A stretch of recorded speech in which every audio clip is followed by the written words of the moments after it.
Therefore, Yamamina che, Yatana said the agreement some Monday edition of Nhyira Guitar Passport, so no, at the Bramo Yasai, as the now from first show this week in Nhyira Passports. At for Yatana said the Bramo, of course. I would have phone now, I'm better to be and Cabra.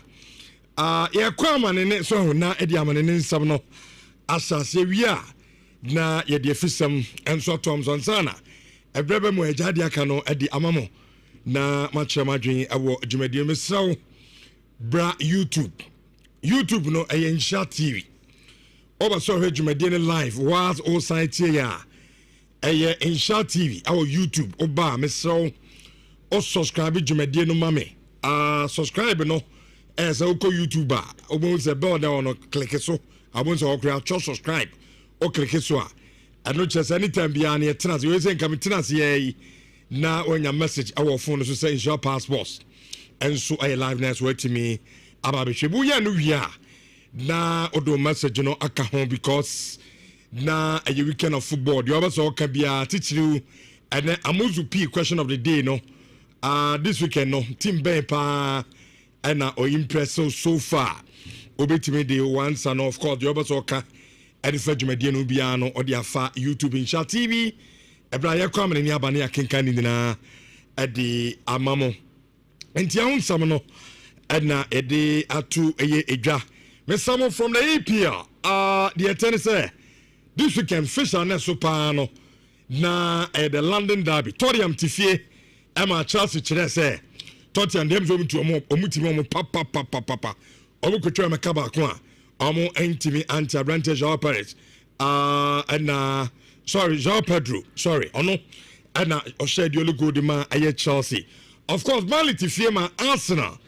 Amo Koshoma Kami no mo entimi anti Arsenal assign ako another clean sheet. Yentimi Amfabo Antomo Antine Nottingham Forest. And my own Manchester United Ebu 2-2. Liverpool after sending almost a Nieman Koye in the Premier League, you know. Amoti fieshe Aston Villa kami inua amonso entimi anti City ehye ensa Bournemouth eti kano aye baako e Spain La Liga no de tenisa Real Madrid tifie amoche Valencia amoshago ehye mo ekanan Valencia entimi ati kano baako of course Barca so after their classical amoko Lucia no ameche Elche etwa mekami ensa amote kano aye baako na sa game no makusho for the kushe go bia. In fact, go and so on so no and no heavy. You don't something I know they ban Napoli Okosia. I'm gonna come game no will be in TV the other games, so of course. Yeah, but at the full list no at the Ebama Germany so say Ubia question I will be saying say is every company and the Bayern Munich no especially Germany on why part of it ya job. What we said this weekend, how much Bayer Leverkusen etwa me come yensa Bayer Leverkusen entimi anti kanaba kokra ni na no any friend league ehun sensemo ha etifo ya tena se ye bedi san komo no awo dwumade so Ghana Premier League week 8 matches no of course they say you are competing in na kama na the Sandra at the Kumasi Baba Stadium after se Kotoko exit awo the CAF Confederations Cup ni no on mechi Karila Choma kanai ama Karila eti kanu eyemienu na enra branche fesa hu be jaw viti ha therefore tender boat a branche ni go no efe keke na de yankom na ye go no enfantro of course how to work so no eto a basic holy stars o twa me kam yinu a omote ka no enso eye ba ko a ene de ada kan ni nyina no ye bedi eye ehon komo na ya hwe coaches ni ball game we especially Kotoko reaction before Bobo a classical no Ghana a classical Kotoko has with Nidina no yebidi sound common awo dwumadi nemom gise yakọ amanani aba near the Sans Nidina no etimi edi amam Richard nie yam come in na so na yam fan Nidina no and remember so Johnny live awo YouTube Nhyira TV dachi entwe obiara ene Amen. Good morning. Good morning. I want to say, I'm your partner. I'm Adam. I'm good. Shami. Granny. You are back. I catch you as a coffee. you can run. Let me catch you. Me say, me catch you say you can run. But we are den. I didn't run. Oh my. But what did I run to? I didn't run. I didn't run. Me didn't turn out to radio so can say me Johnny. Uni midi. Uni. Me be nya judge be near friend Judge Kobo. Ni 3 more daytime. Men masa akwa aba no. So go aba. Now what's me Johnny? Chance lose to Sunderland as a kai. Me kwa okodio me nkwaduma. Dina why telling me? Agwa me gina me so. Indian. Go you are back. But what's the one person of Makasa? Say you are telling me that you didn't. Yeah, LPM so ha. And I'm who's gina gate here. I don't credit. Tell me what me. What's me? And I'm catch you. Na kwa do gina o there. Mo friend na the time so. Na ndi atwagu ayi so me hu akwa mi na. Ni say was oko. I tell you what me guys say you be jare koi. It be buy me. It is me ma ayala best start dwumadi no. Me buy me do. Akohwemu from Monday and then wa ba dwuma. Utwumu ni betini epe obechirichi me kwan mo ntimi anche Sunderland. Uwia no obedi ne nkomo no. Ese say ho ye de. Never ni say Sunderland yi adayi. Sunderland. Oh, so much share. Oh. Say mistake. Well, almost share Chelsea. Oh. But some team na fa. I pick it. Because from David Safa, boys in Yazi United are fat. Say form now a woman in there. Magic League, no, Yanji about to second. Maybe second. Yeah. Okay. Because they Liverpool Nkoyi, City Nkoyi, Chelsea crowd and count once. Yeah. So what I say? It's a more form. So already the traditional six or whatever. I'm saying, yeah, Arsenal. I say, back to traditional. As I say, traditional six and we are back. Auntie. We Arsenal form pa. The second team of form pa no is Manchester United. And Yanji you are very wicked about when you first not mean next year you are okay. Oh, you are happy that the weekend is coming. Okay. Your best story be a jugu be ma. Mbo jugu ba ba be. On after Sunday na we dwane afi no oba. Oh, really. Me catch us Kofi u dwane said den. O be fia ha. Obi anim se me nwane da. E dey na me dwane. Na Tottenham me be fa. You do what we this uncle. Bibi no me dwane. Okay. Na bibi na de me call baby. Okay. Na ogwe na uti me. Oh, Monday na no pano. Me could do Nkranza I think Monday afternoon. Okay. Na me do Nkranza Monday no pano we were from Oscar office. Me were wa no say na fina wona Richard was we dwan am say me nwane na no se behe. Anopa e room o so we dwane ala so sere na ze no kore we dwane. So na say chief ni pacho de me hu no so ogina gate e dey. Nkranza na me kokoti say yes we be dwane na me fa me phone. Me ya appeal. Ko no was as we trap post say o say me ni pa say here. Ere we go me nua no ye adwuma. Ma ba adwuma no. Me ya appeal na mu say me nua agina ogina glass e dia. Ere say man na wo de nyam ya. Timi ma ya appeal me awie me pa ko yi. Etuma ne so na wo nyina. E de kre. And I'm saying fra kwa na ma me. E de kre. So okọ. E de kre. Odwane. E de kre. Ni me kwa no abai. Bunu East ena me kokoti say yes o say me dwane. Me yes me ko check me phone na. Yes o say me dwane. We chat the number be and if you dwane you na go for friend yes we dwane na. Come ko take kra kwa ye missing person report. Missing person. Fifi man fra Kofi Kwachi. Uro. Ayi nguno. If you come friend to look at come from Zoom. I see. Na come no from Facebook Zoom. But as you know style. Any day chiri. It's Sunland there. Okay. Last weekend we renew. Mo lose. Okay. Matias. Enjoy. Matias. Na ben di po ma otu sa kwan de. Wa boa o. De do nka okon edi sisu kure ni. Tumemia wa ma o. But okay, Saturday na wuni. Friday kada wuni. Me tu be sin tanu se wurade. E den na kontwe ni ya ba be jada. Come on, brandy. Anyway, you are welcome. You're welcome. Yeah, last week there. Okay. But me person me want say, musi TV there. I pick it. Like and you say be a pick it, but I pick it. No, I pick it. I pick it. There's a comfortable. And yet to say previous that you win the game way. Yeah, now the following game it does have about driver David. But what's the analysis? It's simple. What's the simple analysis? They say players not say omo big team. Manchester United no more. So as all my result, and one on any tactics, and formation, and there's a Ruby Maroon, and now someone can Udika. So on also any tactics because any tactics. He's a good coach. Top coach. He's a good coach. On your top. Top coach. Top notch. Is I'm saying England what dear? Who you on one? Maybe you are be a tetano. Pepe, say coach page in a touchline. Say oh my now who insano handprint. Oh team so. Oh team so. A momentary one I say me show more talenting. Or more training na me. Okay. And a mad days me. Animals I win and watch it all. Okay. And exactly a big general slot on route. Na slot there's where a banker. So on a banker. Football as say above from and obiti the banking hall. And the bank at mom's home coach. Slot your banker. Oh, that's what Beyond said taking club at Duman will be the home. And a Maresca. Maresca dear. So who have papa ne pan a Juma pa. Now coupon man uncle fisherman. And you're not a papa fisherman. You are no. There's a go to and so Maresca dear. Coffee, Minion and coupon. But I would trade you down her papa ni dear. The Juma pa on your coach. Maresca you coach. Where fisherman.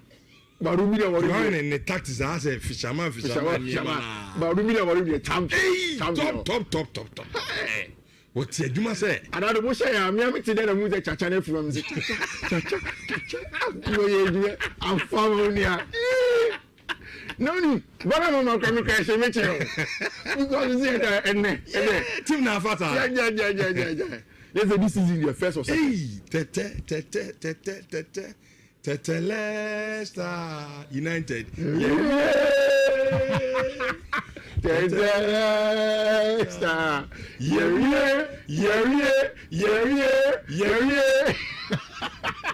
Not picky. Not time for us. On Pedian and Numbidi. Moon 5. Munko. Hey, there's no anymore. Kueshe. Kaish. Chairman Bomo Grandi. What's that the chairman? I'm saying him. He said from daddy to chairman. No, Obogum. Nabakono. Hey, Sesko. Ohene. Benjamin Ohene Sesko. Now, one man, Yabutre. Sanka relax. There's income Yabutre and a cacra. Sesko no. With your top striker. Yabutre top striker. Yanko. But you can there when you. Oh yeah, Miana make us a young for so more.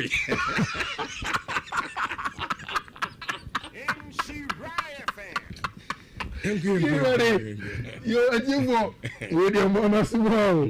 Many of my jatum and on one carry self. Rich. The weekend is starting. Sure. And there are a lot of games to play. Michelle, and there's a UTA Kinley I'll be debate. In TTE, you win something again. Because this week boys that really can cry, you win some more. Which Kylian you told Mbappe, Oma presented a golden ball to him at the Pichichi. But I'm not interested in the golden ball. I was interested in how Madrid players now buy it, come and support him. Who said under the ceremony, it was for Kylian.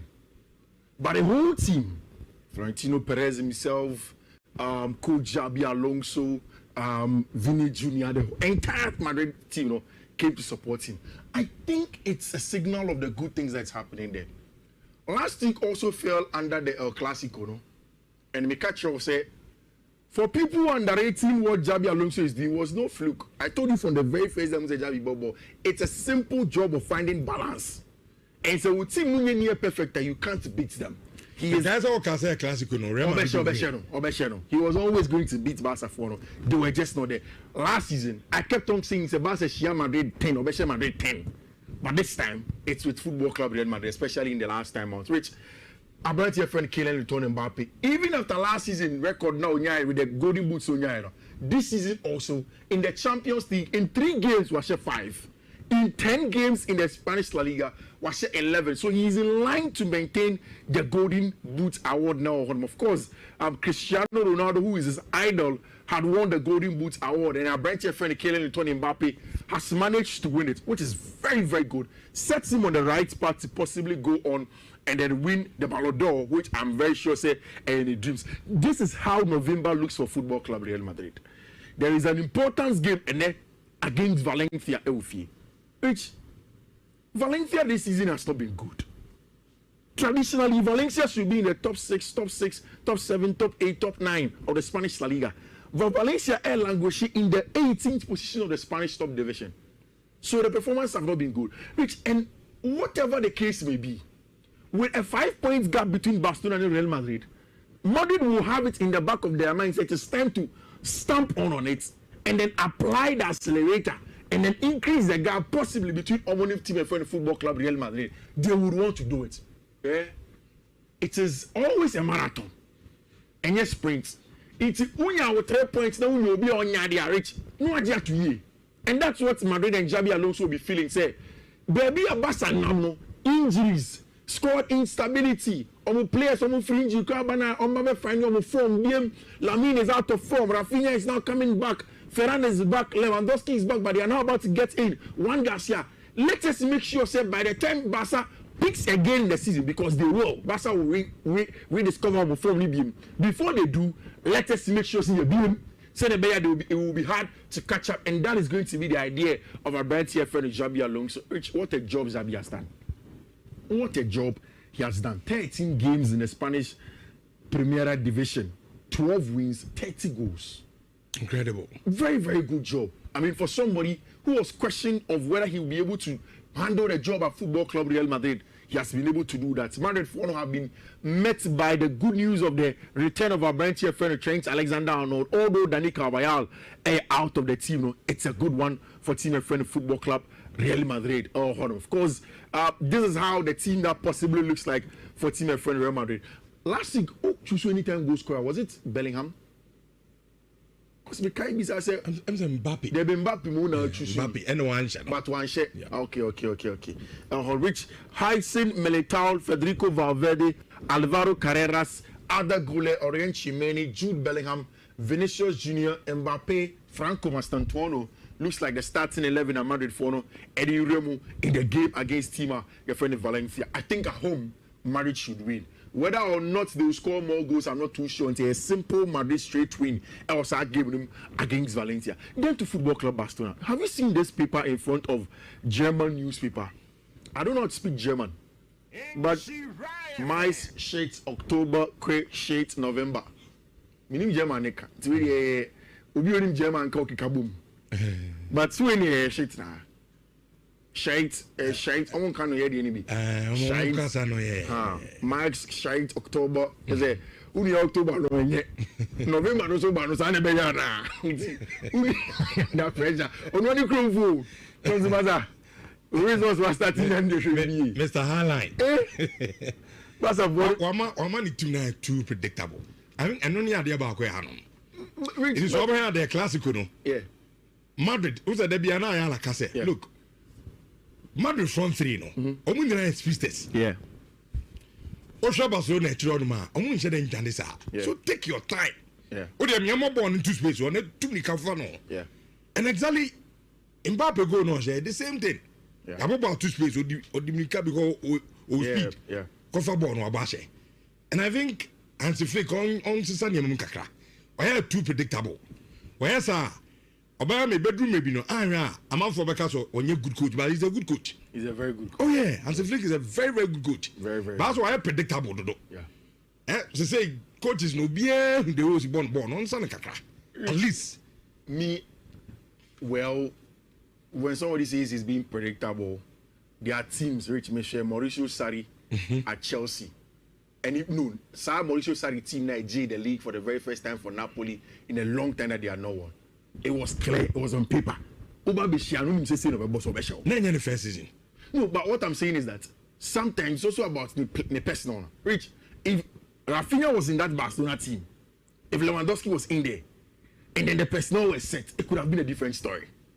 Because Madrid should have killed my Ifo But Barcelona, but when they had more than 3 goals, they were not. But at least Yeah, surprisingly they were not. Team at you. Yeah. So me Madrid near as a manager. Of course. Last season. Of course. Barcelona show mu baku. Yeah. So the friendly game they can win. Yeah. Five times. Ni no much. Yeah.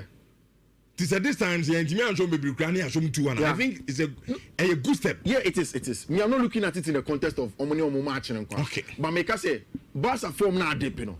The game plan is hinged. You see, Rich, during summer and I come about the players Barca should buy. I kept on telling you, say, squad depth is important. At some point, some people were not interested in the Marcus Rashford conversation. But look at the team. It is dependent on Marcus Rashford today. I spoke about Barca's issues at defense. Gerardo Martin doesn't make a difference in my opinion. Even for Eric Garcia. Which me if Chelsea are playing Barcelona Champions League, not say Eric Garcia and Kubasi ne started. Not like Pedro play. Not Lamine was a Pubagi and no say ne growing him. Not Rafinha Mai. Lewandowski. If I have any money, I'm betting on Chelsea to win.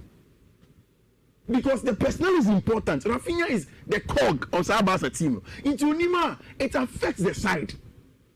And maybe that is where I also agree with your argument that okay, so Rafinha bra, Lewandowski bra. Then you tweak it to fit those who are available. Okay. And that's why Hansi Flick has to make such changes. Which yes, last year November, Hansi Flick about 6 games. 6 games. We need 3 Espanyol, FCBL Champions League game, and it start Brest. We need some match, you know.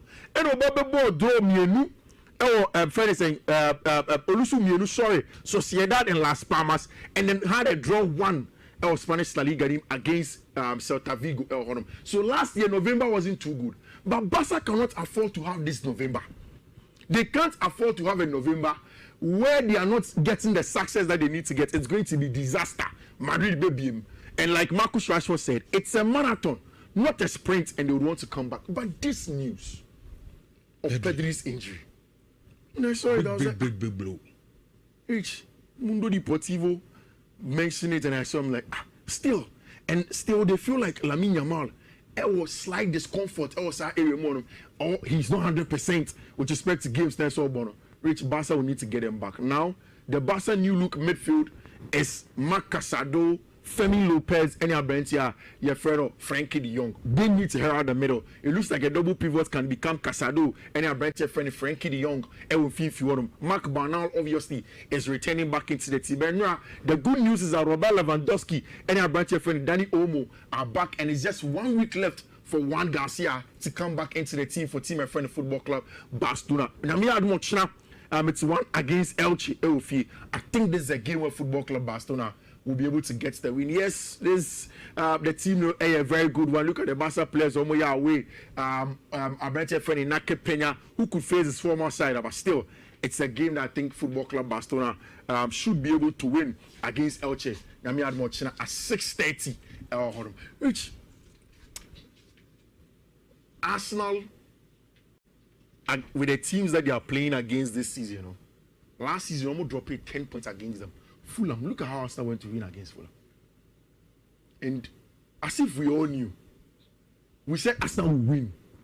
No, not 2-0, not over 1.5, not over 2.5, but Arsenal will win. Because Arsenal don't need to score more. Ending so which still throughout the season. I want to be careful with the numbers. Maybe somebody can look at it for me. The whole of November, Arsenal did not concede a single goal. Mm-hmm. And I think throughout the season, they've conceded just 3 goals. Yeah. More than 9 matches. 9. 3 goals when at all. Defensive solidity is serious.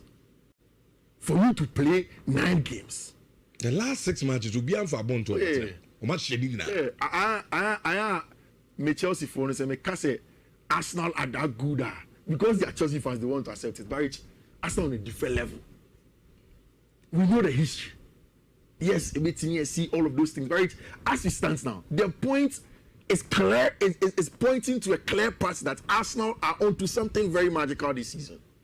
Yes, in football, the story that it brings, and so we can't be too emphatic and act like Uyenyame. But then again, paired what is going on, it looks as if it's clear. 0 defeats in November, 6 wins, 0 conceded, 6 played, 6 clean sheets for Mikel Arteta and then Emirates. Now look at this data clearly. the table 4 matches weeks ago, then versus now. So Liverpool, when the games were played at that point in time, look at the points difference. Liverpool had 15 points at the time. Arsenal 22 this season. It tells you that there is marginal points increase. Even in terms of Arsenal versus Arsenal, the game-on-game points increase. No, Arsenal are increasing by 12 points. That tells you that there is a lot of work that's going on. And then away from home against newly promoted Burnley side, Kasane also. Scott Parker and Rantier, something will hit them today. And it's going to be Mikel Arteta and Rantier. They have everything set. At 5:30, Tottenham Hotspur and Chelsea will meet. And Hotspur would want to win the match because this season they believe strongly that they are in a good place in terms of what they are building on the club. And say time be about for Tottenham Hotspur to win a game. I think it's this season against Chelsea. On the record against Chelsea in the last few years, I think about 5 or 6 attempts. Somewhere we need 1 pair. But if there is ever a time where Tottenham Hotspur can beat Chelsea, it is now. No, why do I say so? Rich, Oshe throughout the teams are Chelsea no more bono. Chelsea winning 81, about draw 42 times, Tottenham Hotspur winning 56 times. Now, why do I say this is probably the best time for Tottenham Hotspur to beat Chelsea? Which I've always believed, say, one of the biggest reasons why Chelsea have constantly had an edge over Tottenham Hotspur. They say, you see, Rich, football just like in life, confidence, the right amount of arrogance to make you believe so you're better than Obi and pushes you psychologically to be better is there. In London, Chelsea have always believed that only are better than Tottenham Hotspur. So even in times where Tottenham are on a very, very good run of form, so against Chelsea, Chelsea Master, you are not on our level. We will beat you, and I'm prepared to beat them. So you go back to the season where Leicester City won the league. Chelsea essentially at the time were in a bad spell. Tottenham and Leicester were on a run for probably winning the league. Rich, Tottenham came to lead at Stamford Bridge. A goal from Eden Hazard, who was not having a good season at the time, turned it around and prevented Tottenham from winning the league. Chelsea followed arrogantly and with confidence and with a history that they have backing them. Always knows that Tottenham for one day, quote unquote, Rich, there is a certain manager in the dugout who I think in terms of personality, in terms of saying the right things, and then inspiring his boys to believe, say, Chelsea for in times past, say no. Me too am Brentford and me more chelo. Last season man can shame me. Me Brentford assistant kwa me Jano or Krakit and discuss any number draw. If there is ever a time we can beat them. It's the next thing. Chelsea are the team or the most susceptible to set pieces for English Premier League in this season. Yes. Chances created from set or against them from set pieces. Goals conceded from them against set pieces. Long throw-ins within the last few games from set pieces. Chelsea. So you catch Chelsea. But what the record back on? Yeah, catch him referee. Timo red card. Osaji red card. That's it. I have no. See any record. Any record. See I have to be there. Abro records. See a beyond record. Yeah, and you can remove print. Let me match the red card. And was a Panthers, No, me just match see. And they are red card to come. I game no crowd pay. Red card. Red card. And they are red card. Yanum Beji. Players na nya coach Beji. Coach is not to bench one. Maresca nene nkwana no bia Beji. I'll be predictable.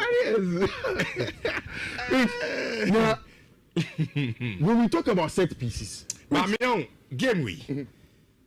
I mean, we know ya dream, but baby, mentioned until towards Torium. Tottenham consider good. So you see, that's what I'm coming to. Okay. Which see a cassette piece in Common Premier League, before Nicolas Jovel left Man City to go to Arsenal, there was Thomas Frank. Okay. And Mikai in 2019 or 2018, thereabout, or 2021 thereabout. Abraham or the Brentford Bayern. On the first game against Arsenal. Rich, or say Arsenal. The goals they scored from set place overloaded the far post and they will beat Arsenal in that game. It was Thomas Frank's Brentford. Last week when I told you that I believe that in the morning game, Structure is more important than the coach in the dugout. It was people like this I was talking about. And because Chelsea concede from stuff like that, it can be possible for them to win that game using set plays, which is very, very important for them to come in. Which, but you see, Nhyira any straightforward Emma Toriamos Perese. Me have said it. I think in Europe today, one of the best tactical brains is Enzo Maresca. It's one of my hot takes. People are not seeing it today. And now, let me tell you, there will be one podcast. Flamingo for coach and a course. So former Chelsea player, Atletico Madrid player, Brazilian international. Referee didn't tell me Bob Boys and Atletico Madrid fullback and a Iboniti. Felipe Luis, the coach of Flamingo. Felipe Luis say he has, when he talk about Maresca and his tactical acumen, is one of the best. I think so too. Which there is a similarity in all of the teams that Chelsea have lost to. Compact in the middle, give the ball to Chelsea. In fact, there is a data where the games that Chelsea bring up ball and more, those are the games that they lose. Chelsea, the only team in the English Premier League, we're losing 8 points from winning positions. Into Chelsea, at the kind with 1-0, like last week against Sunderland. Me, I bet you for whatever reason, from winning positions, it happens. Which I think the game probably comes down to the acumen of the team and how the two teams know was set up. And if Maresca will make certain changes, I think saying Romeo Lavia starts in that game, no? Wesley Fofana starts in that game, no? Marco Correa starts, Pedro Neto starts, and it's very important that once they go into it, they can win. Chelsea have lost 3 of their last 5 Premier League matches, more than they had lost in the previous 16 combined. So it tells you that Chelsea are not in a good place and they need to get back into winning ways. Which this is the possible lineup that I'm hearing that Chelsea will start with. And then what's like difference? It won't happen. Chalobah, a champion. Yeah. Chalobah or a champion, one of them will not start. So share the game against Nottingham Forest now. Or a champion, tossing.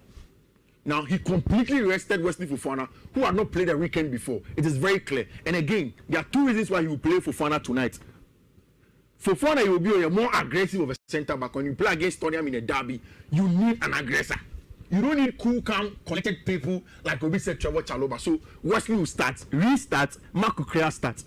Which he used Malo Gusto as the +1 Roma against Liverpool in a big game to make the difference. I think that with the presence of Romeo Lavia probably slots into the middle as the tempo controller. It will finish one of them. The last time away, it was important. It would have been an excellent game if Nkabentia and Liam Delap ended red card for him to be up top, for Joao Pedro to be behind him. But that is the case. Garnacho and Abentia friend and Neto.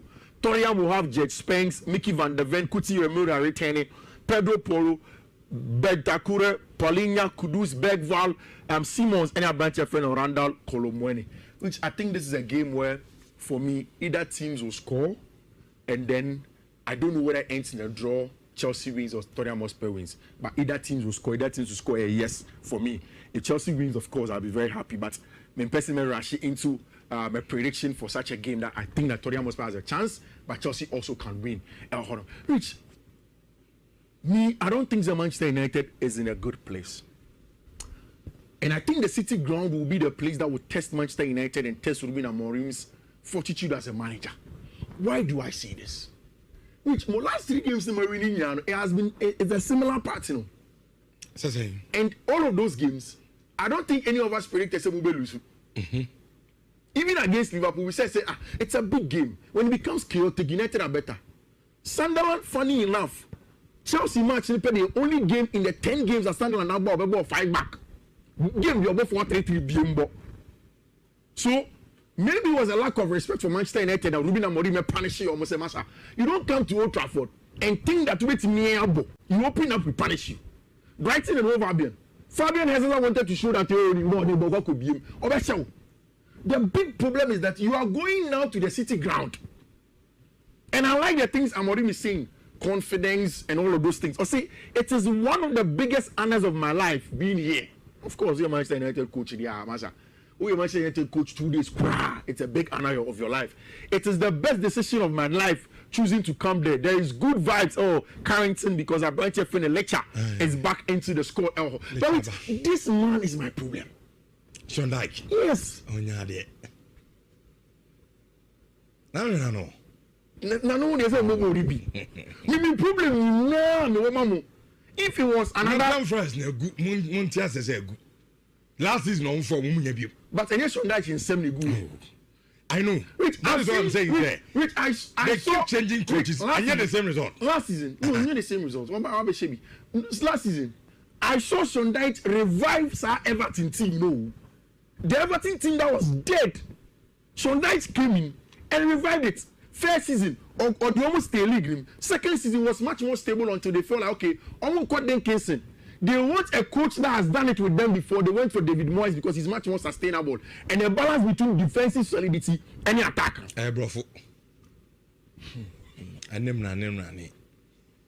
Nottingham Forest need home view. Oh, City go show. Kofi.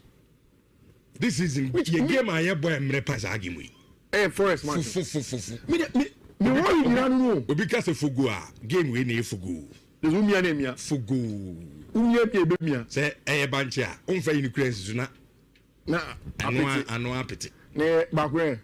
Nottingham Forest game. Your game background. Look, United. Your problem no, it has been solved though. Solved. Obia o share Manchester United last season. And even he started this season, the early stages, can clearly see say you solve your problem. Defensive wise, then you yeah. This is why your games now you defend very well. Okay. At the about console partner and say you create a chance by intimidation. You need more for no intimidation. But I'm more scorers. Matthias Queen obey now no she go now. Obo. Pasha say she goes. Chairman. Sasko the same thing. In Bomo Grand is I fed no one who say then Buemo are in near Shen or Brentford now. Now you're in Buemo. Yes, and then last season, they are not for Shem 1-0-3-2-2-1. No. Sean Dyche. We solve our problem. Sean Dyche. That for me, that's the only difference. In Kekatini, Kenya problem. If it was Ange Postecoglou, I know. He's in for United. My problem is Sean Dyche. Anyway, and yes, you are going to beat them. It's United straight win. Win. Hey. Win. You bought draw crowd Monday, Mamma Momentra. The bomb promise I could. Wow. Not Everest. Could be bad, yes, and so media may pray for some Martin over 1.5. Yeah, because show me simple crowd. Mate.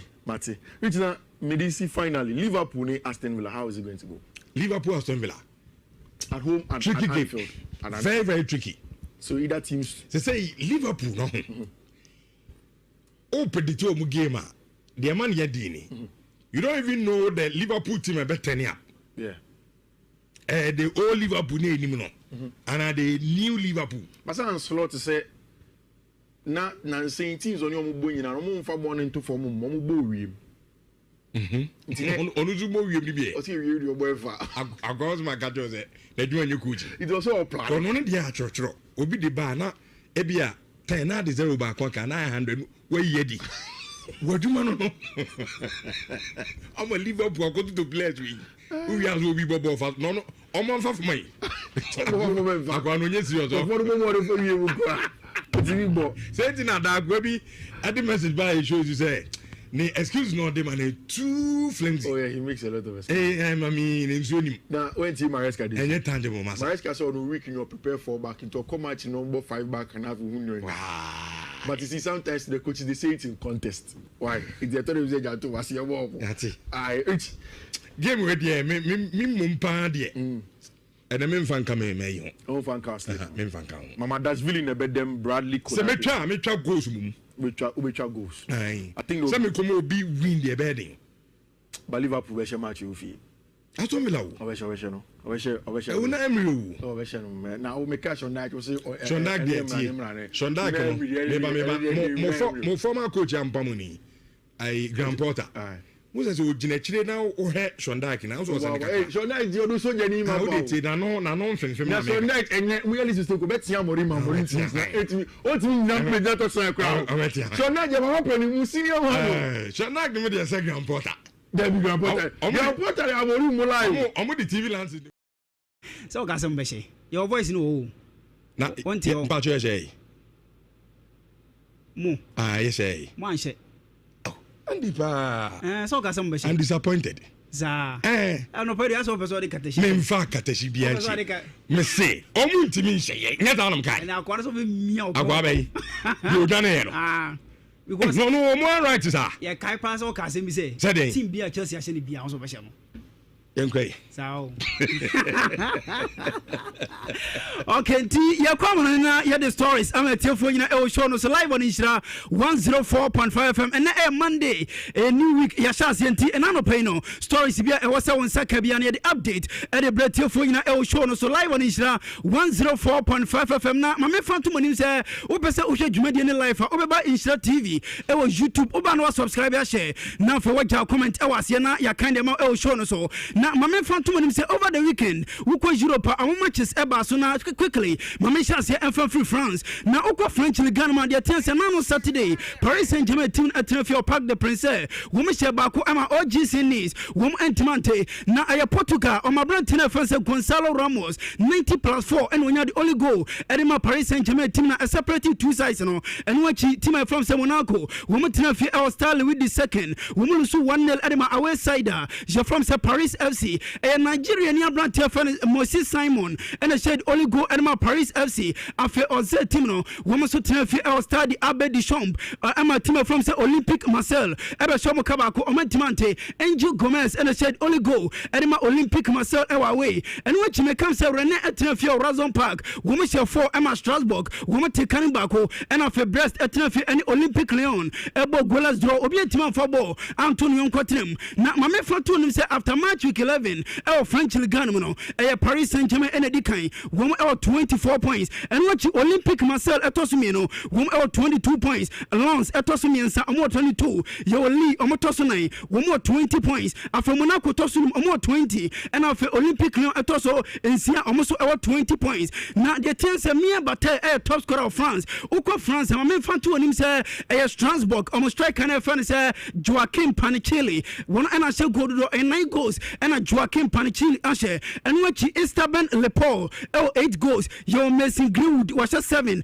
after Sofiane Diop 6 your Pavel Sok and after Elan Kebal women na ashe 5 goals Ansu Fati ashe 5 after Bradley Bakola and Frank Magri women so ashe 4 goals apisa and now no penny de unsem pina emetefo nyina show no so after yefri France na yamla Germany na uba Bundesliga na weekend we no matches eba so na match week 9 na notable games a ewom no team je from say RB Leipzig women trafie Red Bull Arena women share 3 ama team from say VfB Stuttgart women te kanibako and of Bayern Munich trafie Allianz Arena women share miensa ama team from say Leverkusen women antimante na say Bayern form annual depa unim say this season so far 15 games team from say Bayern abono Bayern are 15 na women more draw akokra na Bayern form andra na say yes nano Saturday Bayern game ebaso no Abrantia Francis Serge Gnabry and the cancel first goal Edma Bayern and watching Nicolas Jackson at the second goal ever so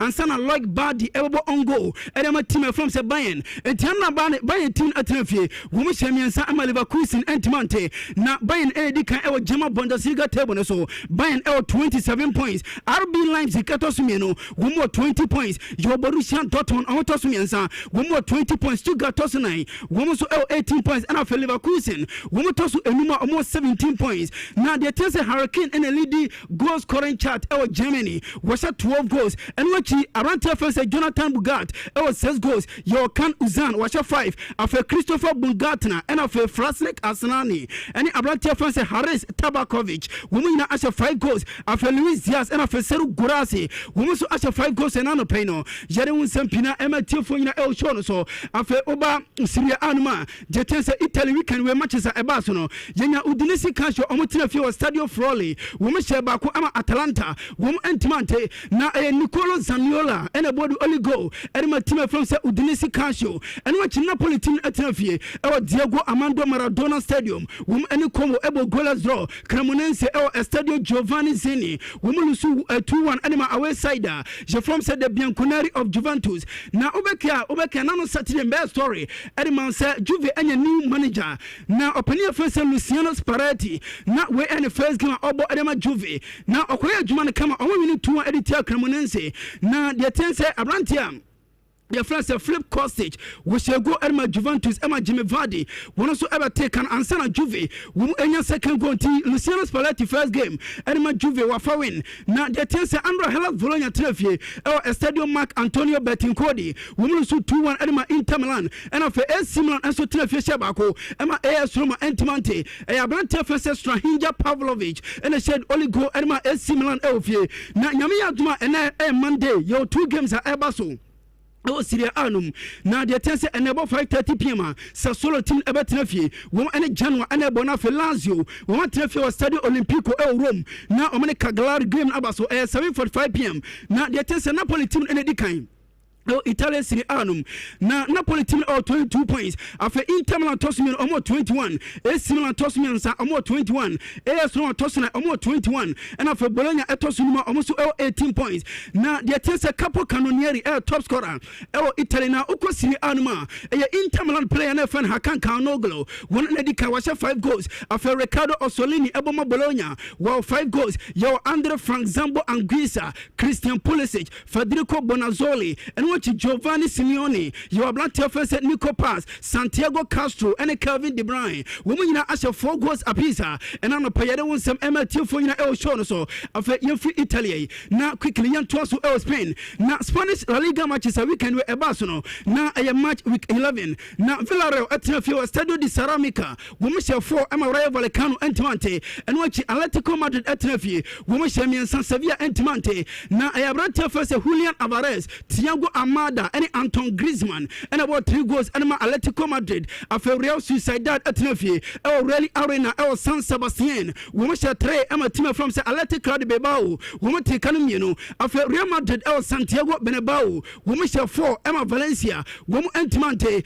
now Madrid Gama Ebaso, I have run first Kylian Mbappe, one in the candy penalty about first goal, Kylian Mbappe at the second goal ever so, after Jude Bellingham about 3rd goal, and San Abrante first Avaro Casare, and as a Carares, elbow 4 goal, Emma Tima, she from Real Madrid, a team Madrid from Amoti, Omotrefia 4, Emma Valencia, Omontimante, now Andra de Tense FC Barcelona Elfie, woman so Shamiansa, Emma Elche, Omote Canibako, Lamin Yamal, elbow first goal, Emma Baza, Ferran Torres, elbow second goal, and Sana Marcus Rashford, what they 3rd goal, ever so Emma Brantia first, Rafael May, Abate Canibako, Emma Elche, now still Okola Liga, Real Madrid, woman and the Dika, almost 30 points, FC Barcelona Tosumiano, one more 25 points, Villarreal, Tosumiansa, almost 23, and after Atletico Madrid Tosunaya, woman so all 22 points, Kylian Mbappe, and the Dika Pichichino, so was at 13 goals, Julian Alvarez, L7, after Eta Young, as 6 goals, Ferran Torres, L5, after Vadat Murugi, and Vinicius Jr., woman swinging as 5 goals, Ubenya Andres Silva, Anthony, and Boja Mayora, woman swinging as 4 goals a piece, and I'm a player update, Emma Tiafoina El Shono, so after young matches now England. Now Uber Premier League my weekend winner. Now I am match week 10. Now the attention the Gunners Arsenal. Now Omuka away our turf more. Now Arsenal our form. Omuka 2 Emma Bentley. Wom Entimante. Victor Joy Carres about first goal. Emma Arsenal and Sana Declan Rice at the second goal ever so. And watch City Ground Stadium Nottingham Forest Elfie. Wom and the Red Devils of Manchester United about 2-2. Now around here fans Carlos Henrique Casemiro and about first goal Emma United our way. After Morgan Gibbs White ever Tekano. Emma Brantia first and Nicolo Savona at the second goal ever so at a point. Now my United for Omu Trenitima. She from Nottingham Forest by 2 goals to 1. Name of Amad Diallo 81st minute and Obenya equalizer at Manchester United. Woman and Nottingham Forest about 2-2 after Tottenham Hotspur at Trefie. Our Tottenham Hotspur Stadium. Woman so 1-0 at my away side. She from Chelsea. Joao Pedro and about Oligo at my Chelsea. Liverpool Elfie Omusha 2. Emma Aston Villa Entimante. Mohamed Salah and Ran Gravenberg and they share 2 goals and my team.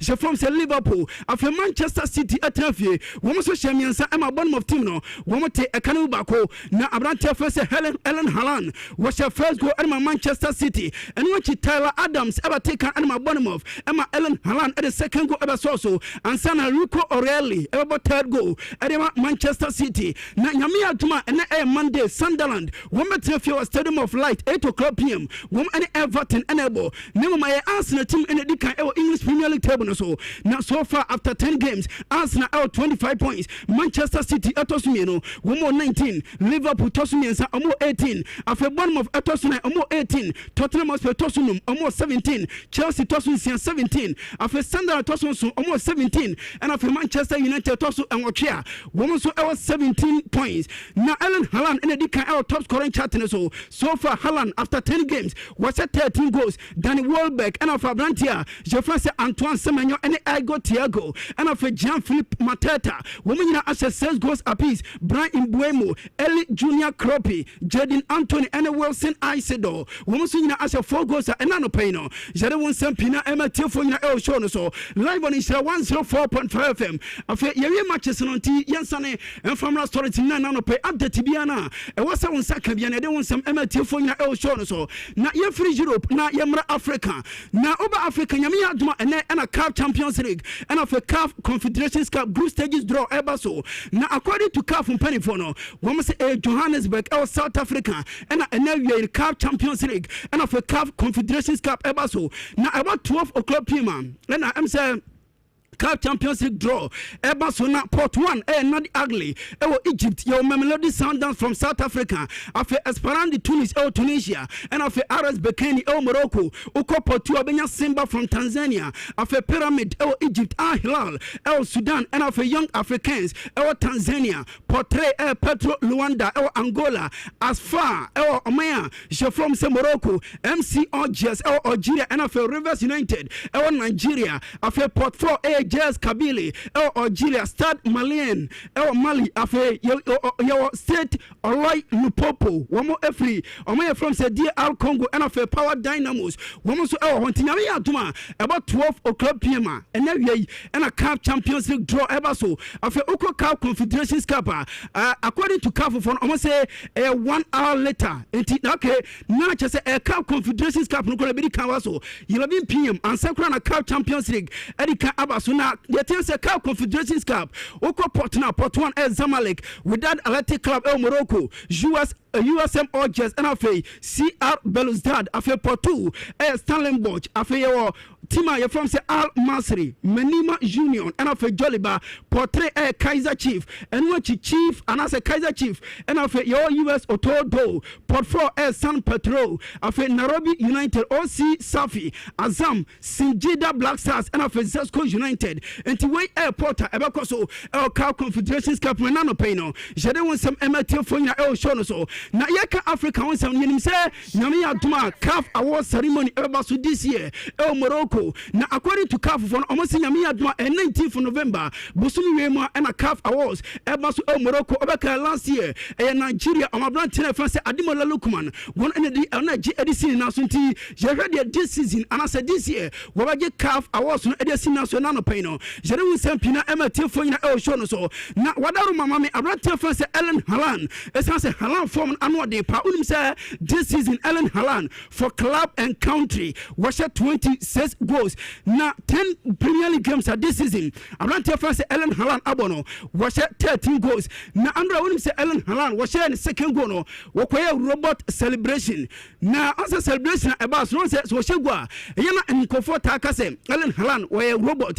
Andra was G2, a robot celebration. Now, was Shagon with no D as a robot. I just saw the battery. Asking answer now, I can't home. And the Andra Ellen Haaland, no D. Now, just a robot celebration. Now, Yaka Ellen Haaland, some Enchana, what do 100 goals. Now, you say, well, number say just four goals. Now, what do 100? Ebasa. Now, just a recorder. I ran to first, Anas Openia. Je first Alan Shearer, SAT Eretuono. I ran to first Ellen Haaland Ebreki. Now, the team say also. Openia first Alan Shearer, one and all-time top scorer Premier League. Name of games are brand first Ellen Haaland Abo, and it's 96 goals now. What's now? Now, just 17 goals fewer, and what they say more goals now in the next 17 games. You know, say about first base 2 now or Shafwa. Now MCB 16 goals, and I say 16 games fewer, and what they say 100 goals. Premier League about the quickest player. Why sudden and Ellen Haaland, and what this season Ellen Haaland. Say one of the Man City goals now. Now so far was 13 goals. The second top scorer Premier League. Team from Manchester City, Maxim Steve Mazim Estef or the on goal 2 and a second top scorer at Manchester City. Your Nico Aureli, after Matheus Nunes, for the Rancheki and Tijani Renders. Now, just Ellen Haaland, the MC, winning from Manchester City team. Now, records in the Wabebre, I'm a poor game no. Ellen Haaland, Wakasai, Yente Man City, woman strike and from Ellen Haaland. I try to contribute by doing my job, and yeah, we won again, and it's good to win. That's when everyone is happy, so that's what we try to do all the time. So now 2 more important games before international, and keep focusing. Yeah, of course. So you need to ask Pep for this. I think there were probably a few fantasy managers that were not so happy when I got subbed off. It seems like you're just unstoppable. Again, I try to help the team to win. That's my goal, and I want to win games. Okay, the Sky Blues of Manchester City striker first Alan Haaland and our test striker and Kase Okase Nano Penny. They won't say, Matthew for in El Shono. So now Yamia Duma watching him say UEFA Champions League Ebaso. Now big game Bako El Parc de Prince European champions Paris Saint-Germain. Yamia Duma Omotinefi Omani inform team. It was Europe by form set by Munchin and Ebo. Now the test Osman Dembele make us Oko Franza and Nano per reporter me say from L'Equipe and say around first Osman Dembele. Nyame aduma Paris Saint-Germain team ochina omodebo e dey tia team from say Bayern Munich no e dia obeka hu nemom wo mu take risk wo mu gidie pa say boy ne ho nto no enti dia me say kan say ochina obetena bench e dey team from say Paris Saint-Germain nemom Osman Dembele etimi mobi and from a team you from say Paris Saint-Germain you see PSG volley gidie pa say sa game we no enyan sunsun so e season num enti e hu hia say omba risk abrantia je from say Osman Dembele ti dia te say Dembele nyame aduma ochina eno makosi de ekwedia ohwa o magam ni bi enfa enti team from say Bayern Munich na no pain no jere won sam ematefo ina e show no so na okọ Real Madrid da Vinicius Junior yese Madrid panifo ni GDA pass last season na form no enshara nyesa na this season wo ma sha brand fan say Vinicius Junior boy ni form no ashase eba enti contract renewal e wo so omoye edema no na report na no permission from Spain and say e closer enche kro American agreement na brand fan say Vinicius Junior we standing the contract edema team je from Real Madrid away from Madrid yenko Barca for say on person return equal company na company na omo komisi ya me aduma Friday wo me training all company na training o me biem e dey ma supporters amma be game ni bi na according to Barca for omo se Barca 12,000 ticket and omo ton na 12,000 ticket no wo me se ticket bia ay 10 euros and omo ton no na 10 euros no omo chiche scan ma fei wo me discan bi ay charity enti Barca for no enche omo return equal company and no pay confirm them telefone na el show no so na mami Moises Caicedo na no Saturday na nya sankito akra hey masa ball pa nyezo na no wonder say o mashas here e de ne toto abrantia ye fanse Ngolo Kante Moises Caicedo akoni bobo na unim say ye wie game ne manager fanse Enzo Maresca e bona baso say wo ye adwuma pa na boy no adeba komene ne agina ho pa say enfon say wo ye important player e de team from say Chelsea no wo bra ne ho ase papa na boy no de wo so obobo ni say adia eno ma be koye e de ma no na according to Enzo Maresca was say open 2 best defensive midfielder e wo awiase say ya e Rodrigo Cascante and Moises Caicedo minim so ne ya adwen dia ne according to Chelsea manager no wogidi pass 2 best defensive midfielders e wo awiase say Moises Caicedo and Rodrigo Cascante and Enzo Maresca na ye wi game na e branta for say Moises Caicedo one energy man of the match na the thing say unim say since 2019 at Tottenham Hotspur we will be a new Tottenham Hotspur stadium anono we petima ashomo hopa a team from say Chelsea so far 7 games Chelsea we ma win makumaku 6 na ye wi game no Moises Caicedo was the man of the match boy ni sine ni Japan no any awards and we so abo Chelsea e ma Chelsea Monday bono e kwosoro yente Chelsea midfielder Moises Caicedo. Yeah, it means a lot. You know, the spirit from the team was amazing today. So, yeah, we need to keep showing every match because to win games, we need this spirit. Everybody was focused on the game, so it was important to win this game. Always, it's a derby. You know, we need to... They fought, and we fought also. It was a great battle out there.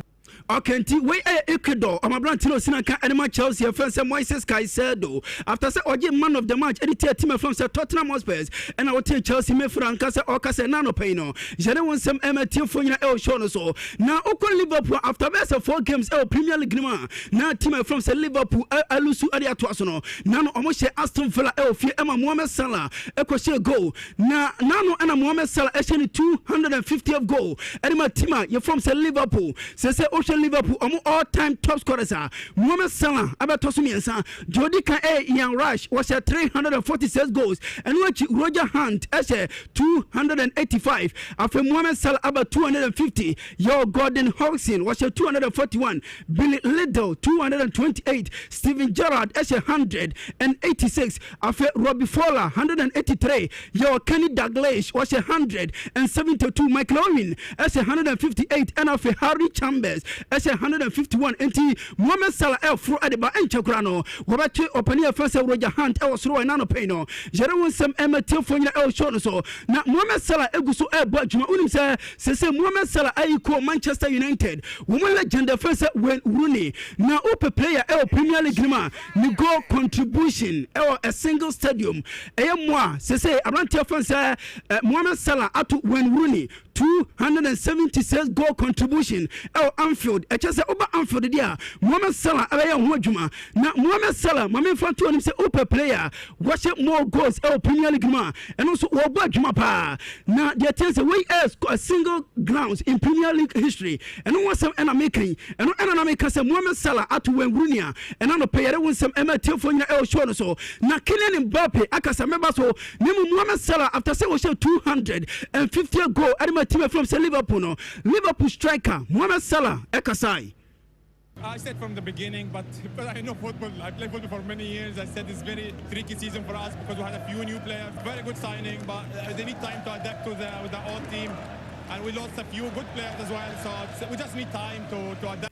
Okay, Mohamed Salah and our tenant Casa no meaning that I said this season, a very tricky season. And a team, she from Liverpool and no Egypt. Or my brand first Mohamed Salah Sinakai, and Liverpool and the San Atuja. Now over here, story Edmond say European Golden Boot last season. A brand first Kylian Mbappe energy. And my over here, nano best, nano I'm best Friday no, and I'm 24 El Santiago Bernabeu. One present Golden Boot and my brand here. She found Kylian Mbappe. Now no Madrid game so against my friends Valencia no. Before the game, when Madrid players no, we make a picture come at the church Santiago Bernabeu. We supporters in the Ampala season. We by Juma Pa and Unti and Waji Godi show. And yes, in answer Nano Peno. Jerome some Emma Tilfonia El Shonoso. Yamia do our Champions League Elbaso. Na team from Real Madrid El Kwawe El Anfield. Woman in Liverpool and Elbow. Make Kaipa Amsa Wednesday and a Gabi Turam. We have story and man say Monday for a take a decision. Say Omunya training El Anfield.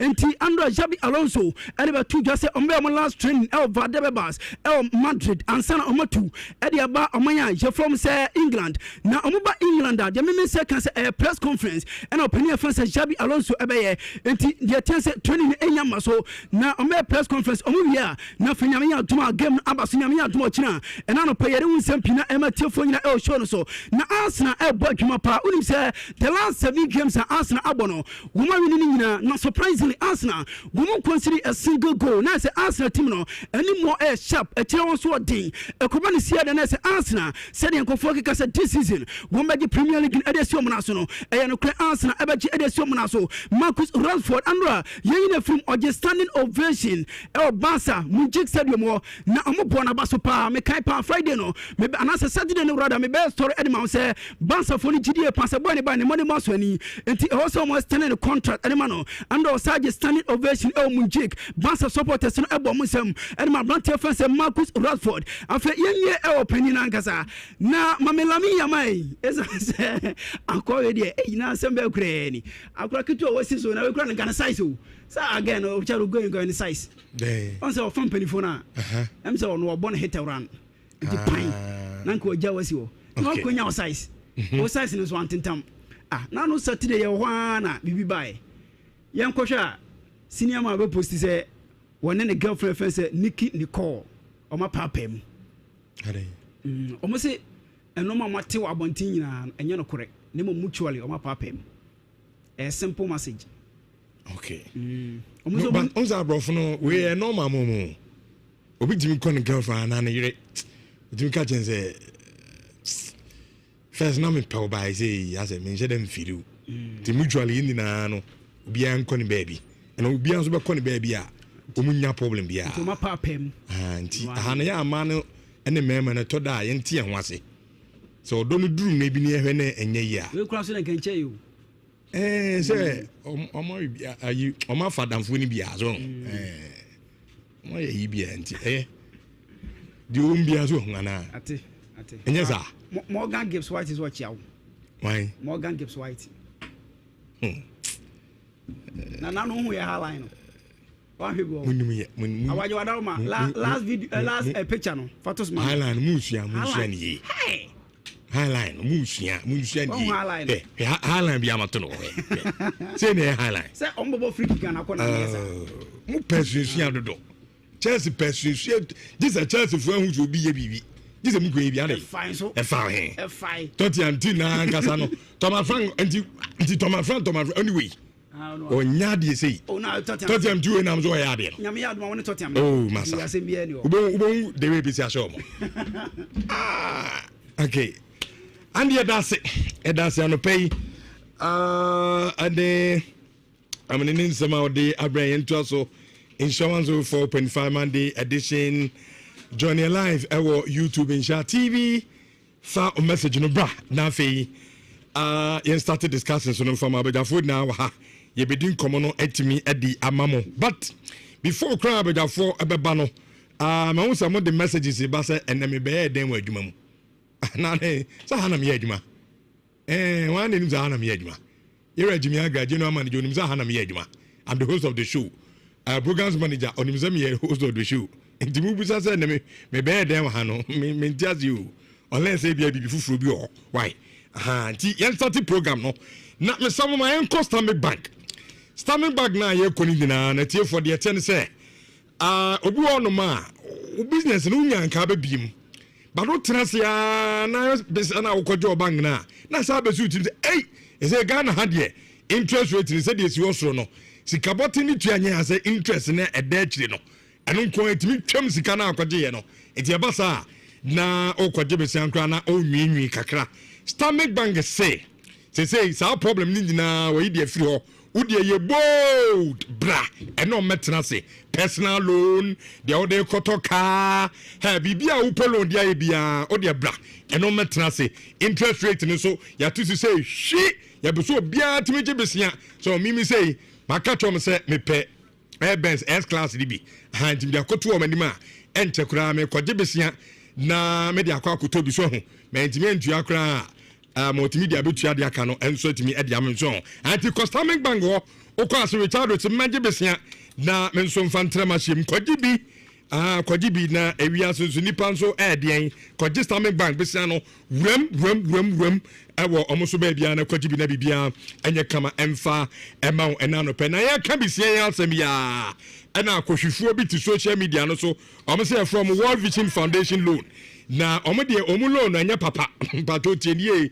omo loan no aye fraudulent aye fake omo juice ka omo ka to so o de me kakra so na yemfa no ntu ati na asa de collateral bi sa no omo nya juice ka no akwam omo na ese no o pom ba bia nhu omo na omo se aye World Vision Ghana and this out to na momo ma be sempa cho omo nya kronfo eno obia anya transaction o juice ka no ano omu ebiemtim woni na adwumaku a yato mu din World Vision Foundation loan wan ko fa usika enso ama omu mepato bia ba na ne ho bo mu a me enche no ma politifo enche no ana de fa number yi 0509823962 na onso wetimi ene omo edin komo no kama paama a politifo etimi ache omo na sikasam de mi se mi pesika pa me kra kwabna na otimu no wo pesika pa enti mi sikasam de mi fa ni agro enti abrochefo amutie show yi ba bia mo bia good morning from Ghana yesra mo bosom ya so ya twemo we nyana la sula la ne yo ye dam so mo fa kakra mra because ya tisi ye tuamoka na yensu enya tefa kakra eni di kuro mu na sikani ni na mo fa 10% tap send me pato app no download bi awo eyo phone so ho woni bia abrochire ni boga bia wutie mi bia free na di ko bia no me pato tap send app no download bi awo phone so na fa send sika send ni bebre na say eyade a e give back reward no e de ba give back a reward no asichire na ne say enipa 100 na 1000 ebabo ma baso na wutire ye na unya wuram say kim eda ne sika bia awsan ba Ghana bia yesan asane ne back 100% enye 99 bu 100% na yesan asane ne back to na say wonso no eno eya chede a 1000 ede ema wonti me so download the app no na afasane usika nyina I'm commanding an engineering training school say bra oboase zongo na ebesua eye said you see operating forklift excavator bulldozer grader backhoe welding fabrication nyina ye kire awo ho na etie for the 10 say bia na person ram into construction ana mining so hanya galamse o say galamse de unim na ko ebi ne eche wa so say besi a shikuru ma na ha na mom open mining papa no de a opeso wuram bia ji so sua wa de I'm so commanding an engineering training school and I make come for the amount omo oboase zongo hands and board in a chuope me part of 3 months no sua wie so na sa won so no watimi e de awuram no akoye wadwuma kama pa your number 0539 732 766 akwada no e mane nkyene fie mane kosua bi na mo ne pa ya de ya etima men kamfo reko heba misha ene koto reko Royal Enterprise ena ede aba dwaso me pato akurase doctor papa no nedro enyasem kitwa kra utie mi areko heba misha no wa udasori bia na honam yawo ya usisi sesi yawo ya nyasem kitwa koko hawo oba na be ma awo ma me paso oppression yi o cause to bia na doctor kachro krache ababa oppression hweniye ne bekun me pacho koto eye reko heba misha ne nom ne bebo ye pa so o ko promise heba Fedimez sac pharmacy ona na drone bi oboasefo monko time fm edrono ebi awo ho ana okọ Bremen Pentecost. Thank you Jesus both the man pacho on sabetimi aka eye kodo reko Royal Enterprise free 0244 470067 na muno eni eye enkomo ye na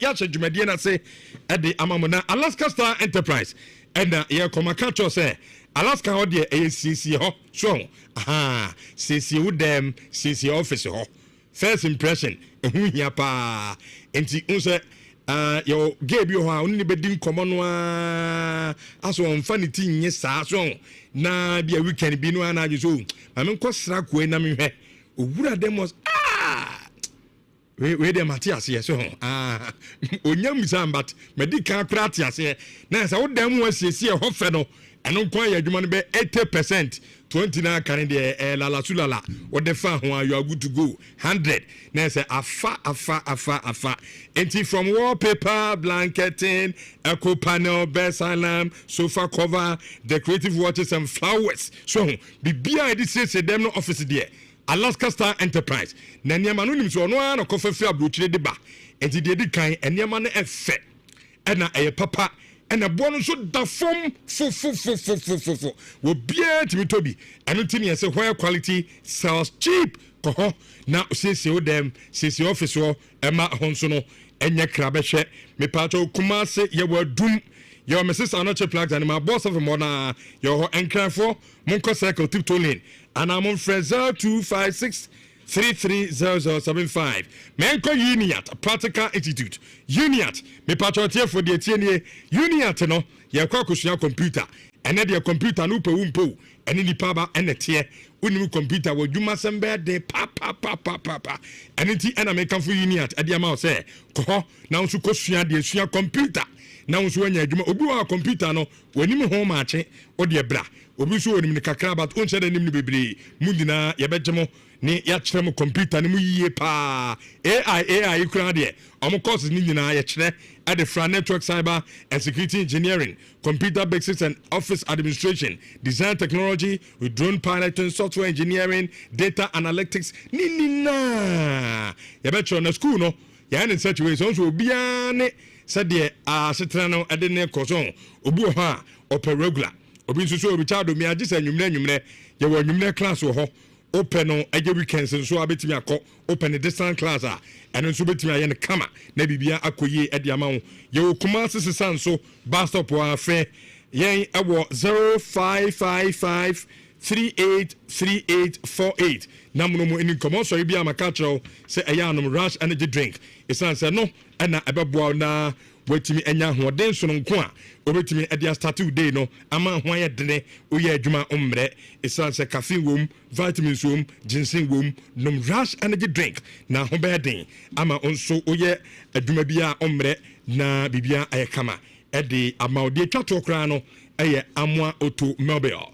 Amwa say, na some ne tie we been kasa bibiri oye kawo na wutie me wo Ghana ha oye car dealer wo abrochire ana Ghana ha o car no so pese sai brand new a me kamfo aye Amwa automobile ena adiamade tie nie wo Ghana na wo car na fedi so e bia car no turn abrochire ba Ghana let's say be 4-5 years ni kala na bibibi car no crash say wuro ma tim say eniama bibire ho a film Jama can as a bad daso or dear bra, your bell line can come.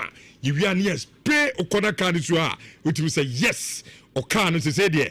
I said, sorry, Janan and also what or Aslan car at your Fabruchide at the Abagana, Upo Biaman can body works and all, Nindina Amwa or workers on Bessie and Kama, or we are on the Ura of Vinim, Mr. Kruma, me rubber beer speaker.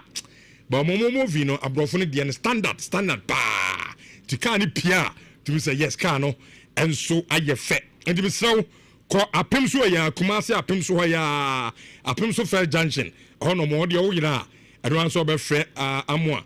0244 465764 0244 465764 that more no ND and come on and no at the end about 10:51 in Shawanzo 4.5 Monday edition by YouTube in Sha TV na yena no yempape together yemfajumedino and she said so emfa emamo. All right, my husband messages bebre and mode abreme okay mami here we also say Davido I say okay David Obeng I say Richardo, you are not allowed to work today because you even said if Manchester United draw, please next time shine your eyes.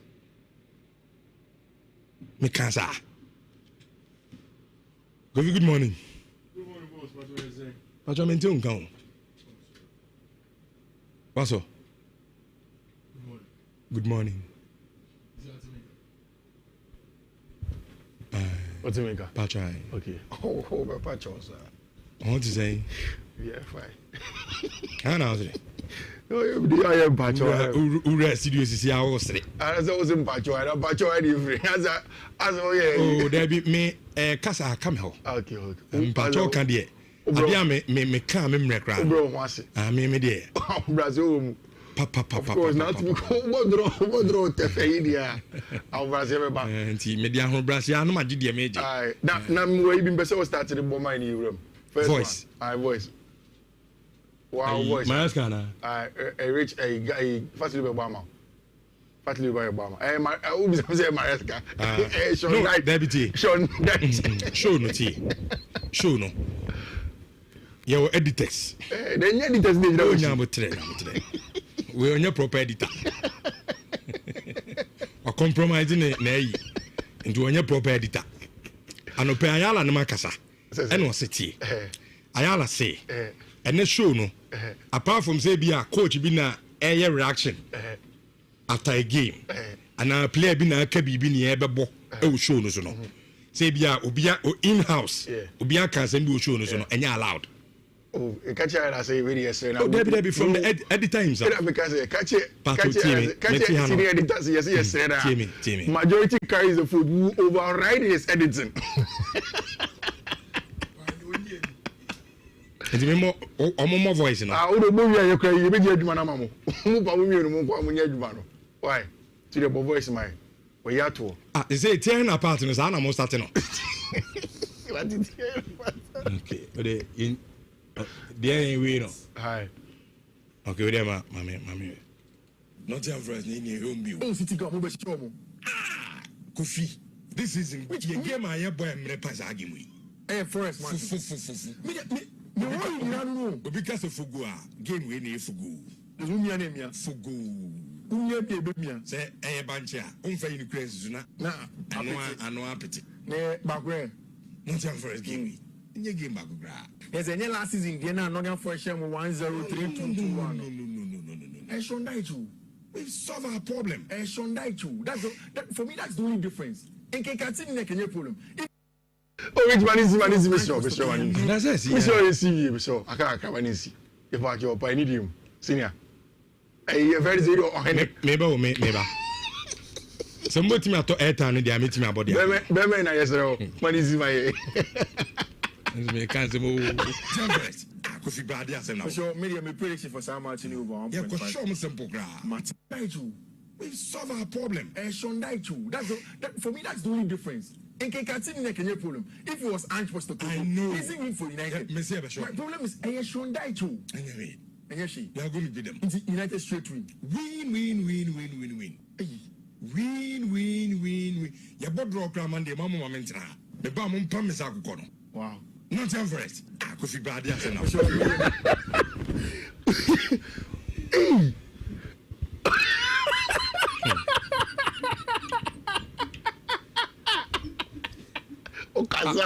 Saturday one cash. Na Jeff on. Jeff. If you say so nipa na bi ni o. Nipa e kobra na bi ni wi. Jeff we Manchester ni kese. Ayala bula ha na otwe ma adwe say Richard. What can say be na me production strike me. Na me twi wa adwe so na me say.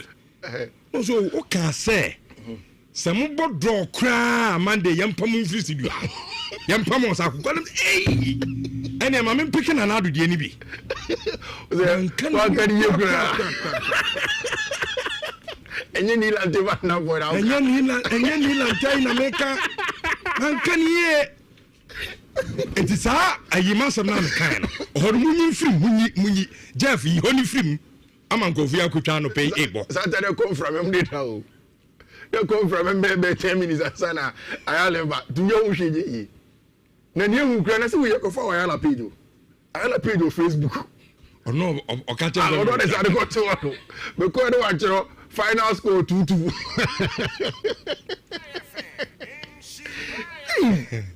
na uni pe bi o pe wa sem pa okay ono so the voice about me so 80 ono minipa ai ani e den of Lupa. Fifi drone. Yeah, so what ya so draw cra yempia enti no yempia no ha wo say wo ba adwuma me yempia ha wo tena fie ma adwuma na wo ba yebepia no enti no Richard oh yeah de fifi si ohune draw na ma fifi bia wo bia me chia fifi si ohune draw ayala sakoba fatilo Michelle Munina, Love FM DJ hashtag Michelle. Fee catch your brand fee catch your say there be a Sean Dyke. I didn't know who no draw was way for go friends.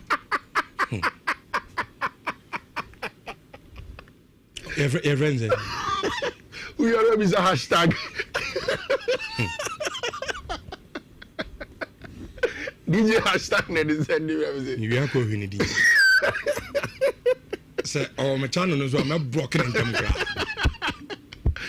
na never say pamu dey to be power your boss no you dey to be no we crowd ni moral right no minimum you don't even have ona de bia me ka say mini nipa bibra anante e ka so obi ni shema eh me awo na no ye shemo and I pay flimsy excuse oh yes me nko brekum ko ade na adwane let's say we now nim ne wo meba and I'm say so you be pa wo let's say me catch you before so wo shema me catch you before minim sa ba and I say so you be a wo shema kan pe wo ba nka me press me neck nti mi nya ready na me koro chairman yenko yeni games no nkomo why na e ba say ye ball draw ya nchen ai But say na also mobile draw crowd. Kofi.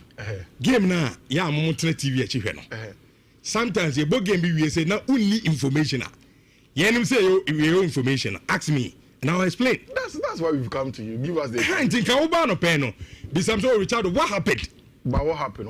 Hey, this is the question I'm expecting from you. What happened? The see and say Sean Dyke Eka coaches now if you say na say catch a revoke. Oh nyamatre.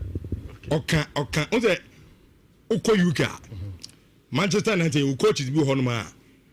Ya form alliance be omo you know omo some good rapport. Good relationship.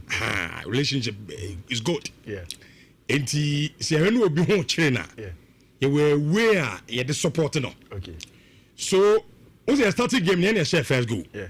Second half dressing room. And Sean Dyke ebo opening.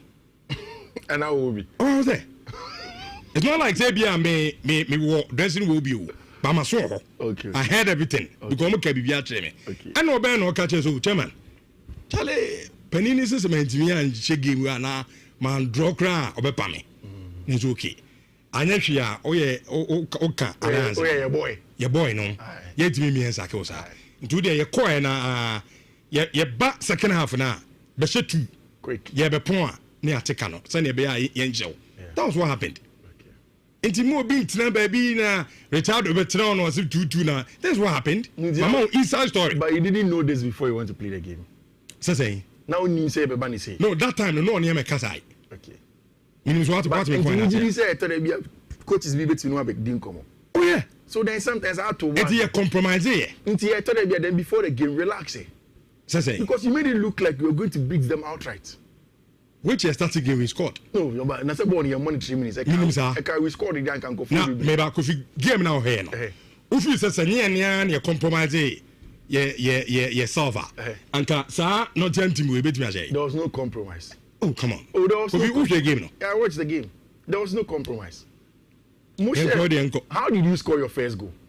My second goal, my first goal in the second half. It was 2 quick goals in 2 minutes. Yeah. And I'm because of Corona near the first half. Oh, but that's not the issue. In fact, it took that Amad Diallo thunderbolts to get an equalizer. So what I was telling you on Saturday in Izarich, yes, the 2 games Anama Bono has been good. In fact, 3. The 3 wins consecutively has been good. But the problem is that say United elbow against teams that don't necessarily hold on to the ball and are also as physical as you are, one shall best struggle. So be a little bit flexible with it. But you didn't listen. And at the end of the day, when the game happened, we saw the difference. It was Casemiro and a share first goal. Obviously, Savona got the second goal, and then Amad Diallo got the equalizer for Tima, your friend of Manchester United. See, Rich, whatever the case is, I think United for much started planning for December. When Amad Diallo and Brian Mbeumo go for the AFCON. When you say your game is about Saturday, right? Yeah, Saturday. Yeah. Saturday, me hear game na Saturday ni be seen team. Because that's a Samo side, the most effective side in the Manchester United team. The combination between Amad Diallo and Mbeumo super. Yeah. And then me be some say, Inti nyame adoma AFCON ye lusum na nje mi no a team no I was in let me imagine say better than what will happen 1 month from now. How is it going to look like Manchester United team, you know, when Amad Diallo goes and Abrante friend Brian Mbeumo? But I'm sure say for Ruben Amorim it's a story of when we get there Fifi how we'll cross it. So we'll see how Ruben Amorim will cross it. Rich, you see the good thing about Manchester United game among Nottingham Forest boy and they say Rich, see our Premier League table no that's why very tight. Even after Chelsea win, Manchester United has the same point as Chelsea. From, I think, between 2nd place to about 10th place or so, about just 3 points. So it was good at least United got a point in that regard to stay in the conversation of the English Premier League and not drifting far apart. That is exactly how the table looks like. Which, and then, meaning say, question of the day is that Team Ben or surprise you or also, or their part this weekend. But I have a question to ask.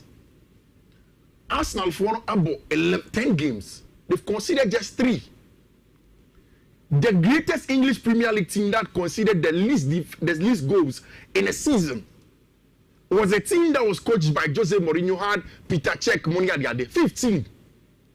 Arsenal over the weekend away at Burnley at the Turf Moor won the game by 2-0 without conceding a single goal. The big question I want to ask to who anyway TF1 and Sheffield and say, can Arsenal beat our record now with 28 more games to go? Impossible. Football because it's here in Kofosi say Man City Centenarian, you're winning 100 points. I think teams can win 100 points. Maybe team bet me 100 points. Antonio Conte started you maybe winning 13 games in a row. Joseph Guardiola have a bottle to baby. And we need consistent games for a very long time. Even Jose Mourinho record of the number of home game wins now people go close to it. But it looks as if the most difficult one is conceding just 15 goals in a season. Which the Arsenal team has what it takes. Because say you can say team now you can say Peter Cech they had a great goalkeeper. They had a solid centre back pair.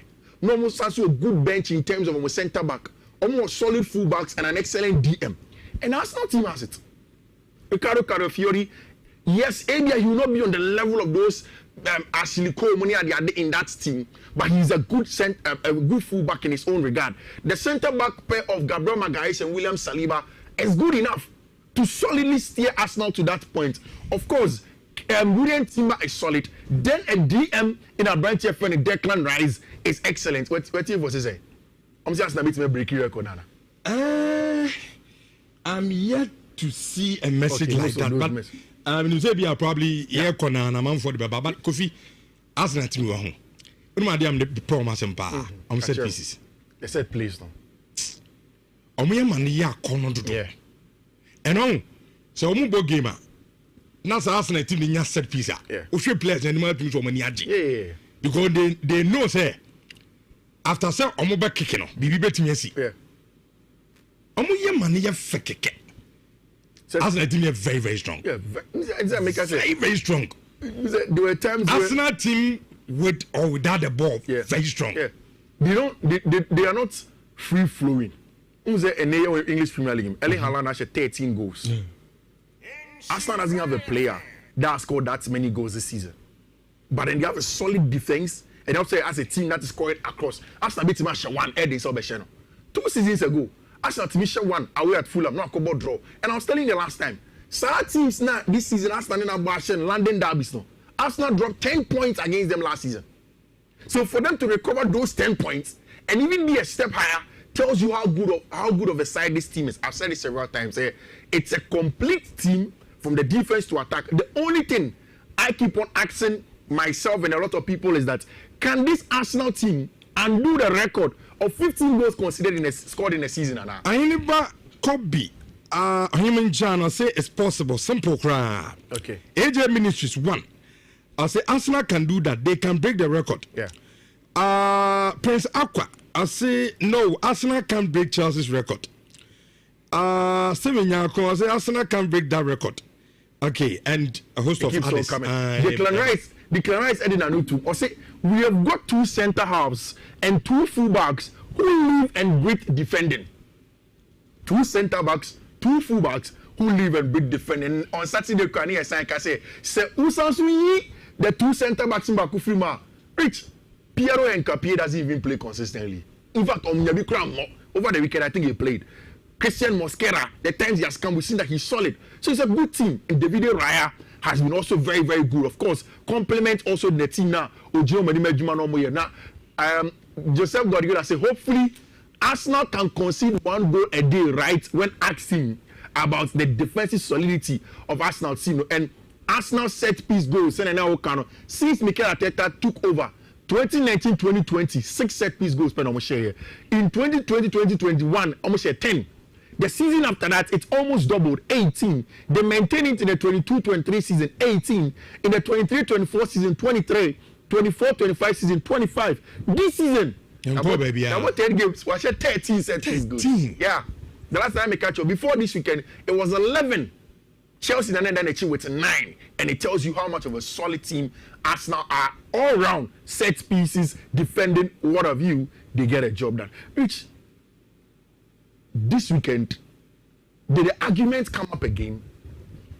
Declan Moises about PBM. Because Because yeah, I saw it. You still stand where you stand. Sure. Because Jamie Carragher say it is still Declan. Now, although they were saying Bonnie being Caicedo Declan here because Declan is too good. To me, the best number 6 in the Premier League is Moises Caicedo. It's not just because Declan share goals so rich. Obo team I mean poor masem. Yeah. Yeah, but some shen bia manage keke, and I love watching Chelsea games. Declan is scoring. I wish Obo Manchester United. But when you are Declan in Manchester United, you'll be happy. Me Moises Caicedo. Open Moises Caicedo ahead of Declan Rice. It takes the work ethic, no. How hard he works. Or a workaholic. Yeah. Ojina Park and so no Bobo na utumu say. There's a player person ye bibi or cover grounds. He does everything possible to make sure that. Yeah. And to me opinion no. I love Caicedo. To say the best English player. Caicedo any day. Moises Caicedo. Me choose Caicedo. Rich, I told you something on Saturday. Say one of the things that makes the Chelsea Tottenham Hotspur game very interesting is that Chelsea players and fans alike believe that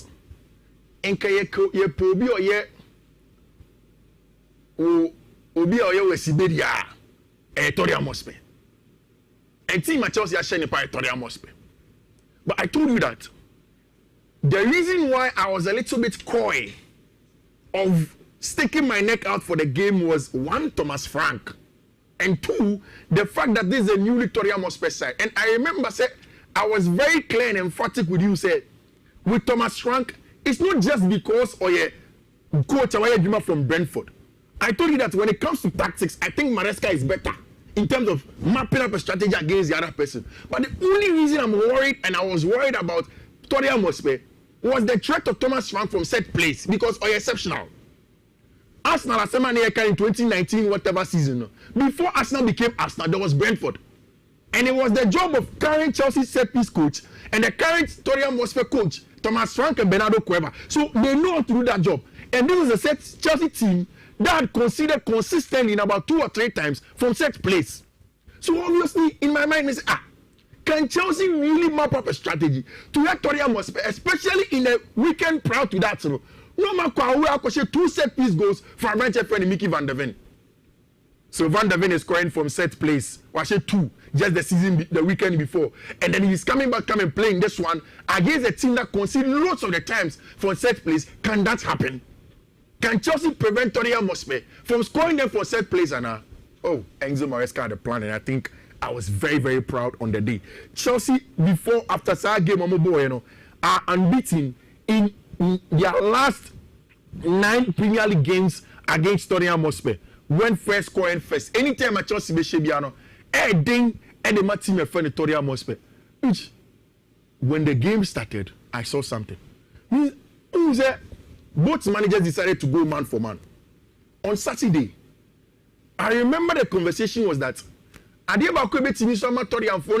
upper hand over Chelsea is the fact that they will play much more physical central midfielders. Maybe Chelsea will have just 2. But I think in the general overview of the game, Chelsea had better than Tottenham Hotspur was the press intensity. It's man for man. It's about how you are intense with your press. And Chelsea were much more intense with the press. Meaning so Joao Paulinho Hashem. There is a reason why I think Joao Paulinho will not thrive in any top team or Europe. Which on the ball, he is not good enough. With always a hunter take Caicedo, or better much more number. But the woman the ball now, the way it's really more Caicedo, now under pressure, where even the person will play for no. Paulinho doesn't do that. So you could tell that Chelsea's job was to closely to mark him. Which this is somewhere around the first 20 minutes. And I want you to look at this annotation on a tactical board also. Chelsea played with Enzo Fernandez as the trigger of the press. Now, Abrantes Feno, Kevin Danson. One of the other issues that the Tottenham Hotspur team had was that only technical players to do that. I didn't hear Enzo Maresca call Tottenham Hotspur. ABA said, against Barcelona, in fact, Enzo Maresca tried this against Bayern, he was beaten. Man for man press. Somebody is a team or highly technical players and you suffer. Torium doesn't have technical players like that. Kevin Dansunya with natural ball playing centre back who can evade the press under pressure. So once Enzo Fernandez in this image is beginning to press him, he takes the ball back to Vicario. But look at this image. Alejandro Garnacho is dealing with Pedro Porro. Abentia Yefreno, I think this is Rhys James, I'm not too sure. And dealing with Joao Paulinho. Then you realize that Abentia Yefreno, Pedro Neto is dealing with Mickey van der Ven. Joao Pedro. Yeah. They now will say as a say, you know. A Reese mum at captain Amban no one in sound. But either of them, either Reese or Abentia Yefreno, Joao Pedro, one of them. Number no, I'm not too sure. Okay, I think it looks like Joao Pedro rather, but somebody is on Abentia Yefreno, Joao Paulinho. Rich, okay, Reese Naba in this side. Reese rather followed Rodrigo Bentancur. Who follow Bentancur in this area. Rich, man for man, across the field of play. Malo Gusto, across the field of play. No, in your wide area. Not just if only aggressive to go and press and win the ball back from the place. Rich, for me, I think that defined the game. That is how Chelsea managed to score Sa Omugo no Moshe. Chelsea in the game. Everybody talks about Moises Caicedo and that goal that he was able to set up for Chelsea. Rich, what was it? It was a counter-pressing ability of our branch friend Moises Caicedo. Okoko really on the first one. Noko came. He went again on Van der Ven, second one. And they spread the ball to our branch friend Joao Pedro to get the ball, go up for them. And for me, that is exactly what Chelsea have been able to do in that regard. Now, Chelsea had solutions to the set place. When I told you I was worried, it's a mission game, no. First time I called Twitter coach was, has anybody seen Enzo Maresca's response to this long throw in Nana? Every time I Kevin down here and I just say, oh, but too long throw in Biana Rich. So they are Chelsea phone here. Tony and phone up packet box. Usually that's what they do. According to Robert Sanchez, most of the time Chelsea are constantly for long throw and he say, opponent team in the packet box. It's almost man who keep in your space and man betche. It when they were doing the set piece preparation, Bernardo Cueva had gone through the process with them. So okay, let us also reply with something that is risky, but maybe can yield results for us. Which Chelsea phone here say Tori and phone set up some too long through inner. Then they use 3 players: Malo Gusto, Joao Pedro Neto, and Abentia Yefreno, Alejandro Garnacho, to stay in behind them. It is a too long train as a players need more mature. You better counter. If you also decide to come back, then it means that the box is free and you go keep on debating about wanting to come and catch into share. Once the first throw in came, Robert Sanchez won that throw in, and then long or two, Chelsea had a 3v3. Of course, Omentimi Alpha Koto and Young Hornament. Long throw is steadily rising in the English Premier League. If you don't find solutions to it, people will hurt you. And teams will be brace long throwing. In fact, average delay time before long throwing, Brentford, any idea, are doing that a lot of the time. And Chelsea had to find solutions in that regard in the game that they play. But there's just something simple I want to ask you about. How did you see Robert Sanchez? Not bad. In fact, I think he was very good. Because it's not bad. I think you are taking a little bit of shine away from his performance. Today. When your grandma's on your bad. Say you're human, how are you? Medjuma. As a man, I will go. Now, Cousin Mimitia, Benyan catches in Yan Bear 8. Tirana catch him, said Jumana may. I did, me say, Tima Mia Yimiti. Ashim Jesse. Metamwa Chelsea. Menemo Bakia. Copim say, yes, Bessie. But boy, should also feel you. And I mean, them in film. Tima Mia Yimiti, ya bomb Sakola, or be crash yam anymore. Catch him say, yes, he be the ash in person. I have better more. I'm saying, no, quite even now, quite a fuck. Over you, only wine. Over you, I wasn't as a good wine. Over I know this. Saturday, we know me, my papa. Did you see this battle? Yeah, could say, Kuguea. Nanya bad. It's at the Ponoman of Tanka Cravat. Oh, later than I was over. Any animal cruise by Juma Radio, Kuguea did you know? It's important. Of course. I like Kudus. Who's a cruise to Kuis and a Caicedo Dinechi. the respect Chelsea gave him showed where Mohamed Kudus is as a player. He is Tottenham's most prolific player. And you see, Chelsea deployed Kukurea because they know behind Kukurea behind him. Sure. And he showed how important Abrantia friend Mohamed. Madrid share Barcelona and so share. Yeah. Is it Bayern? I'm saying Germany would be in show. Oh yeah, buying are true. Is it Germany hot dear? They are the best. Me who team I bet Bayern. Yeah, Liverpool also came back to get a win by 2-0. And Rich, it looks as if Liverpool are going back to what they used to do. No extra touches on the ball, no too much creativity, just direct chaos, and of course bringing the best out of Mohamed Salah. And he was able to register his 250th goal. Erling Haaland, they were just to say CCR or your robots. Now, Rich, now the first goal, or share player, any man, I'm saying, Edumedium. He went to the touchline to celebrate like a robot because he has understood. And he is close to another record or set say in 2022-2023 season. After 10 games, he has 13 goals. At the time, he had 15 goals. Rich, Erling Haaland, for Madrid, it was all of the same. Barcelona needed to get back into the top. Rich, I think this is probably the best I've seen Lamine Yamal in a long time. Another performance against Elche. Lamine is in form and he plays some good football. And it's because we can make kind of story be. Yeah.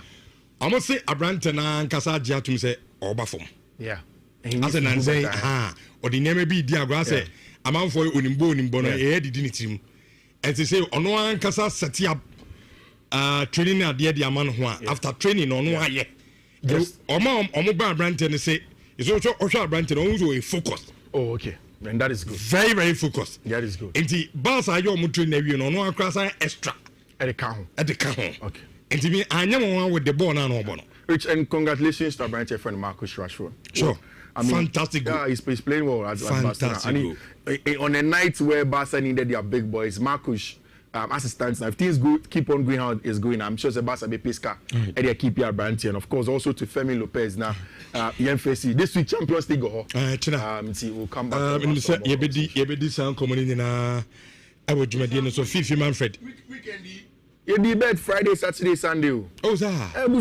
Africa. Oh. Some boys know who push him on as a mudia. I'm a mechanic. Wow. I'm a first can say 26 hours, 10 hours, 8 hours. Wow. Michelle, and a minimum time for Bonvas for you. Oh, Shemia, take a screenshot of the screen. These are the codes, when you have Oko Insurance and Facebook, and you get it over there. Say that honum. And of course, me also my Twitter, it's there. Me and my Facebook, honum. Thank you, Rich. Okay. Young transfer insurance of 4.5. If you have a bit to a channel, I Richard TV on ya for bit to na boys in Kutrabi na amonso enya kakra nshomna ye be dibrunya. Ye be din komo kakra, but before no Victor Brenya, I say people are not talking about Zubi Mendy. Many people thought Arsenal could not replace Thomas Partey, compare Caicedo to Zubi Mendy. Okay. Yeni travel home komo kakra akontu yeni home komo kakra na sadia na de bia meka no Ghana obia peso tukan then so akontu na kamia se yeni e peso tukan no kan sheda ntia akontu na se enti edun komo bi se ana watie bi so ho na onso ho kwan a de be fa so a obesua bi de afim na wo tukan a on kwan a ode e be fa so but akontu de bia meka se before abetu kwan no wo kwa na dwuma na wo koye nti baby a wo ko so we na ho ne mwa wo de a ehu hia kra so be fa plane na otukwan no nti enene ye ne Bonvas tours for empenifo be din komo pani. Good morning. Good morning, Rich. Pajo na what is saying? Apumboko now say. Oh, nyame gusu shira ye. Nyame ase. Kakra. Yeah, ko. Bonvas tours. Bonvas tours, the joy of tourism. Sure. Mo dem ma kontu ye. Simple kra. Any common minimum somebody when you one company about job opportunities are no correct wabuche mu bebre ti any common near baby and no mbetimi dia kwaneja entimi ma yetie fo no so anu musu nko Bonvas stores ya be ye pese ye da yetie fo ase emom enyoma na ye wa ha no omo che se Bonvas stores omaji atum na course ne nyoma ya beba ne nso no emuye nti ebeda o ma se pa se nyoma ye ka no omo ye eho asitie na omo contact Bonvas stores for more traveling opportunities be omo PBR. Na Bonva Stores ena akwanya na ye de aba no job opportunities na ebedi ho komo any one na omo pese omo nko school ewo amanone. Okay. Nti job opportunities da me ba ha me be kan say e ba ne sana e to de bia enkofo e de hye omutrim say ubetimi the tourist visa akọ amanone akọye ejuma ye mfa tourist visa enko amanone enkoye ejuma oba Bonva Stores aso ya your job opportunities bebre e wa amanone a ye betimi de aboamo a ubenya working visa which are direct employment and sana we free Ghana hakra ako na job opportunities here available CCA no ewo Romania you be call Romania na job opportunities na available no for truck drivers womo twi vans womo twi Uber womo ye delivery services yi. First last week me buy no me ka say ye share industry na o Ghana enyoma e koso CCA no ene ye de pesa opportunities no. Aha ye realize no nkofo bebre esa friend say oh na Romania na o kan ho asem no Romania na country be importe Romania me kire wa Romania Europe na last year March 31st 2024 and Romania ebe dane Schengen state ewo Europe. Schengen state ni eden ama ahodo be 26 kwa o ma join together ubetimi a travel within these countries are unhia visa na nyoma easily. Enti baby to say Germany or Germany ubetimi or Schengen visa ubetimi to come from Germany edira France edira Spain ne ahodo bebre. Enti Romania na okono Romania nso Schengen state a ubetimi de free Romania e de akọ baby a opebia no amanfo bebre e ka chem say oh same na Romania na amoka no Uber drivers ni courier services ni truck drivers ni nkwa na nsem a mubisa na ema Bonvas for ye kodwen ho ena ne your partners for ni edi nkomo say aside these ones no options be na sa so ewo ho ema other customers a omutie a ombetimi akọ Romania no nti yedi sa nkomo na ye hu say oh omune eba into agreement and they pay other opportunities are a bit me coming with Romania no nti other opportunities be aba be kan ho okay nti dey aba kan ho na dey any dey nti dey aba kan ho no auto mechanics woma ye nuanom a mo so amazing for instance fita for no say adwuma no nso ebia amamu ewo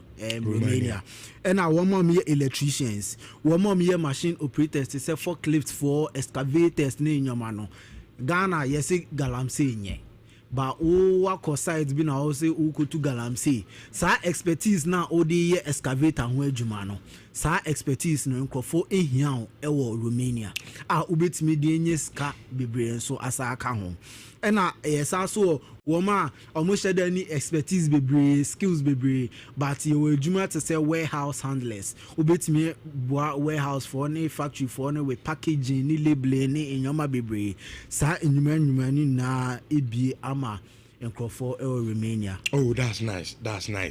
Enti yeni kan fa number no to da. Okay. Sure. No pursue si from kra but opeso obam ho. Number no ne baby am na fe yenko.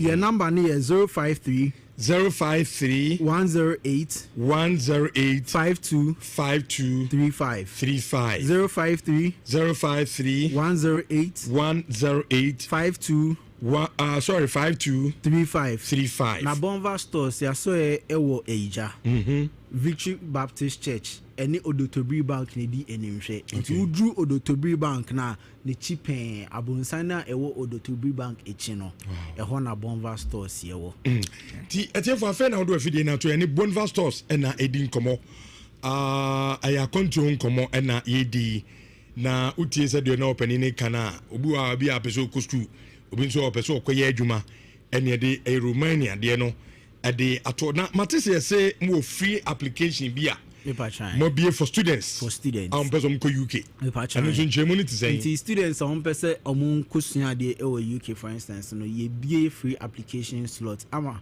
wo ma omun person omun ko school e wo 4 season me try 4 season ye mere amanone omo de fa students bebree ediba omo school enti sisi aye ka say wo ma omo be ko school for this year no omo na e wa amanone sisi ya omo asha omo edisia no ase enti wo pese uko school next year by this time o hwese na wo UK honum to our edisia so a Bonva stores wa kwenya eko UK honum na wo pese o konso a ye be 5 free application slots ama wona omo ye interested on person omo kosua de wo UK honum no obi be bisa me say e de import na obi hia so wo ye degree wo person okosua de wo UK honum a na o pese o ye o degree studies a de be hia no SHS transcripts na o ye obi a wako school na wa ye o HND ana diploma so a ye be hia sa documents na so aka ho na o pese o to aso e your masters nso e wo UK honum a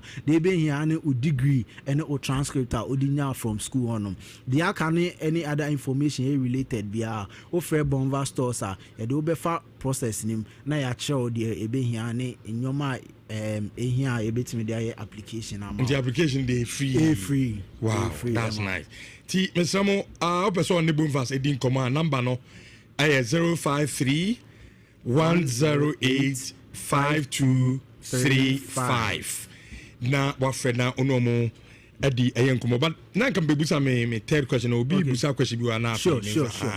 Also Dubai na oyo auto mechanic. Sure. Na ko be say ofri ho. Free Dubai na nko ba na mo de no ekọ ayini bi possible. Okay, possible. Ehun hia say obi free Dubai honom. Oh, okay. Yes. Enti the opesa oye bia no. Yes, o contact Bonva stores a. The ebe hia ne say the passport na ewo Dubai honom. Enyam be time ebe wu ana say ne bibia. At least who obe 3 to 5 years remaining elsewhere. A bit me something about it. Just call Bonva stores. Offer Bonva stores. Your number is now. A better the necessary guidance. Interview be a woman ni bibia. Every more who na ya bow no wa ko Romania no. Ti de be here say obefer Bonva stores. Okay. Yes. That's fine. And our number now ye demand so no. Since we Dubai no. WhatsApp. Okay. Until obet me a friend or WhatsApp ye be fa any need come. That's fine. Now to my last question na yem fan come no. Ensuo amanfo bebree frɛ me busam na say Bonvas yet say omo de Ghana for do na especially Ashanti region de ko bono ne adena international one bi so yes na nkeja institutions ni adom so anya bi ko no kwadwodwo omo ne ade sure ti omo yesa wo ba me musaw some more package bi so yo bebree kwa na sisi kra no just last 2 weeks onum kra ye de nkofo ko Dubai na ade enti international tour packages ne de yo bebree ye wo ebi e ko Dubai you will be a ko Singapore you will be a ko South Africa, you will be a co Thailand, you will be a co Turkey. And the tour packages when are available. And I recently you the be Asako Netherlands, your tour package are open so Netherlands. A call visiting Netherlands, I'll be to me alcohol, acquire the obey bia. But you be here on say Netherlands package for instance, you be kind of crash. Oh, quiet, be expect to say, oh, cow beba. You hear it's uncle for Nibi. What I say? Yes. Because a ton yes, a ton. Over so Holland Neja, Okohe. Said the Holy City, now we are was sure. And the from Pamtomintian, Bonva stores, or Momum Pentruka. Yes. So when we saw Quadam maybe ma because Okwa as our Saba back. Yes. Tour package ne kon Netherlands specifically no. Okay. So o ko na obesa babaka ye be show documents no businesses ne nyoma ye ni na ye be scrutiny and ye be hwe ni na se obe kwa ba ye be hu ni na. Okay. Na on come back so na open work opportunities e wo ho a. No me ye no ama. Exactly my ye hu stores exactly na ye hu se ne ye betimi aboa o. Enti no and I your oncrophobia wan hwa mabo Thailand, my boss South Africa, my boss Dubai, my boss Turkey, my boss Netherlands. One shot, wako honum ni nada. And I say a whole net countries are we need home. So a country be a watching, and I say country be a also that I say my Bonva stores in whom they create package amount. Okay. Everything is possible through Bonva stores. Sure. My baby, ako. Okay, nti number and location again, sorry. 053 108 52 35 053 108 52 35 na ma memfa ye other contact no so enfama mu and we strictly office lines and also offer 053 109 00 68 053 109 00 68 na bomba stores ya so no e will take aja any your friend say Victory Baptist Church any Odotobri Bank any di enimhwe enti udru Odotobri Bank na abonsan na that is take ya abonsan na wo Odotobri Baptist Bank no echi no e ho na bomba stores ya so e wo edamase any adwuma pa mo ye ade ema aya sentiment tu be so tu kwan a number no ne de atodwa na wa frɛ na modin komo no e wo kire ho na bibia e kama Ghana Premier League week 8 weekend eba so na 9 matches ni na yabo awie say edna result no si ko wie ye Komasa Sante Kotoko after say omo exit Africa CAF Confederations Cup omo trefie at the Baba Stadium ehye 9 ema Karela United eti kanu ayemienu Arante friends say Hubejaw Vitinha Abrante ne she 2 goal Joseph Ablo ehye baako na Peter Amidu Akwa ade baako kan ho Kotoko share 4 ema Karela te kanu ayemienu Has the folk away to Baseke Holy Stars. Van Has every game no 10 against 11. Has in a red card ewo. Banini na mu no Frank Duku and Hamza Isa eche 2 goals at the Mahasa. Has Okonya 2-1 away win. Edi free eye Baseke amode abasen ko ayen kan. Baby any Gold Stars defending champions almost share Young Apostles akaba ko mo entimi anti na 11 wonders in sotifie ema inform Ediana afi Ediana wo form pa omukotwa 11 wonders akaba ko mo entimi anti bekum Charles nso tena fie sabon bodu ni mrante no omutwa vision akaba ko a amonso entimi anti Dreams FC shemienu Samatex entimi anti All Blacks ene Heart of Lions Bashir Hayford Heart of Lions ebo 1-1 ebo ho afi Ho United ene Mediama ebo 1-1 ena Bechem United so no nanu fiada omo ene Nations enso a game no will be a entimi anshebi ebo ho na after Monday 8 no me pato Ediana Stars ready kan afi ombo form pa Shoba Arisika em say Ediana team no onim team no pa omedi kan with 18 points Mediama tosumi no 17 points House of Folk atosumi and 16 points Baby any Gold Stars atosuna 16 Heart of Lions from 1st to 5th amo abo 15 points Samates atosusia amo 13 points Karela atoso and so amo 12 points Komasi Asante Kotoko me pacho amo 5 matches enti I cut 3 matches and so no catch up with the other teams you know and Kotoko atoso ngwache amo abo 11 points Young Apostles atoso nkono 11 Sanso and Ho United and so atoso do amo 9 points edubako Nations FC amo 9 Vision FC toso do mienu amo abo 8 Brekum Chelsea toso do miensa amo 8 All Blacks atoso edu 9 amo 7 afa Dreams FC amo for relegation bonkanim amo so ewo aye 15th position with 7 points relegation bonkanim aye Bechem United over 6 points 11 wonders atoso edunson wamo our 2 points edna Baseke Holy Stars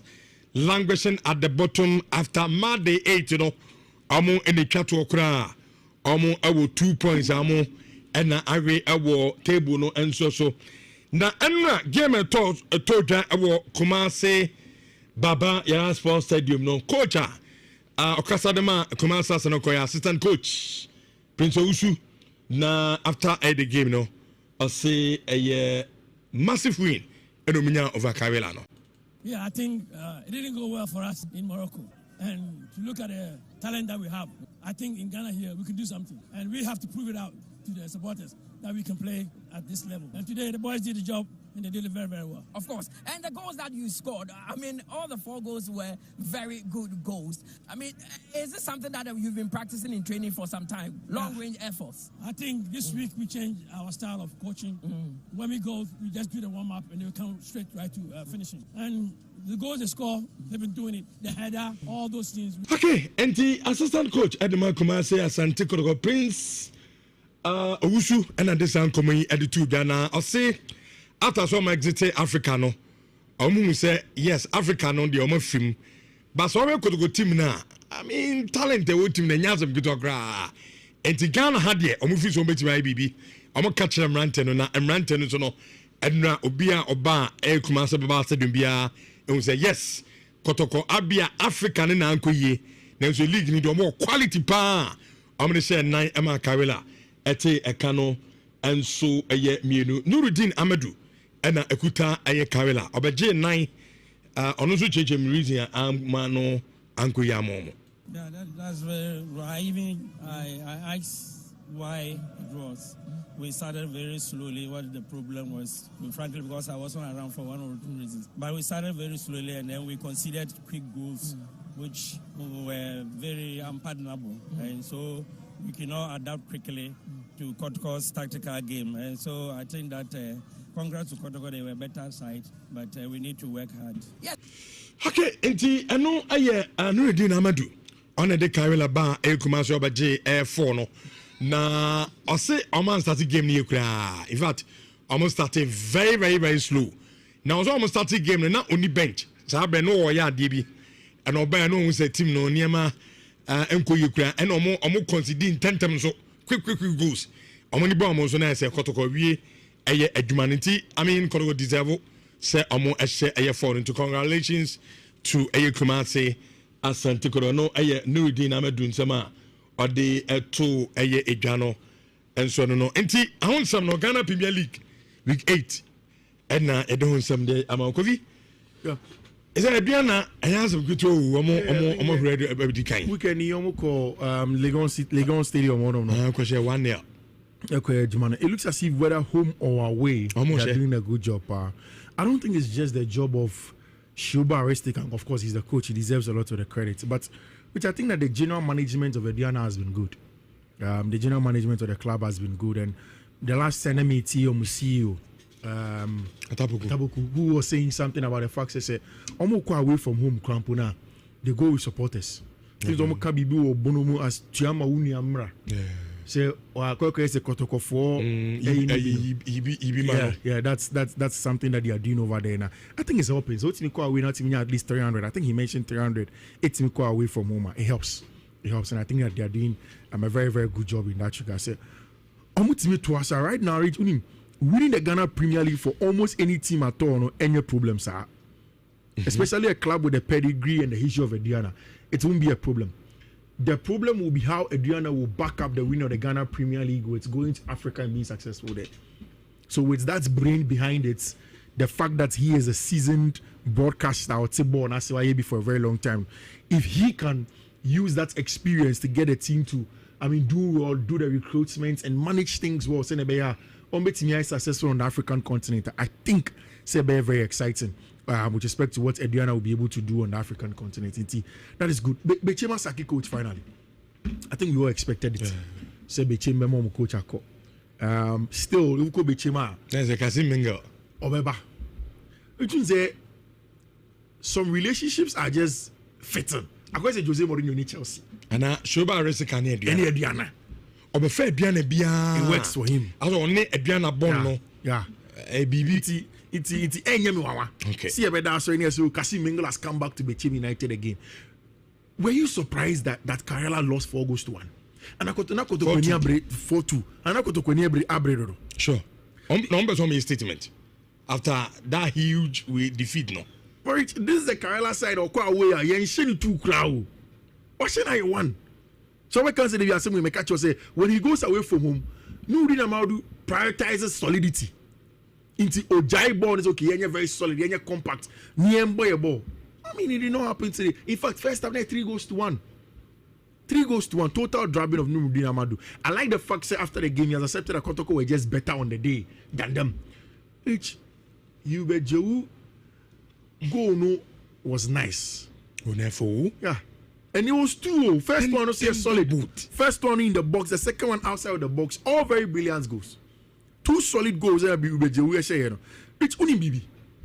The number of top tender balls that we are seeing in the season are awesome. So I think one Adriana player, one Mediama at some point, I think one Ano, and then of course this one for Ubejewu twice. Which the second one, the strike was so clean as a whistle. Nice goal at Brent Feni Bejewu. And it is clear that Kotokofono believe that coming back from Africa, they need to reinstate themselves back and see if Nyamio Madum and they win either the FA Cup or the league, they can go back onto the African soil and then see if they can get back and go and get something very good for themselves. Very important to Tima, your friend Kumara Santi Kotoko. They needed to get that win.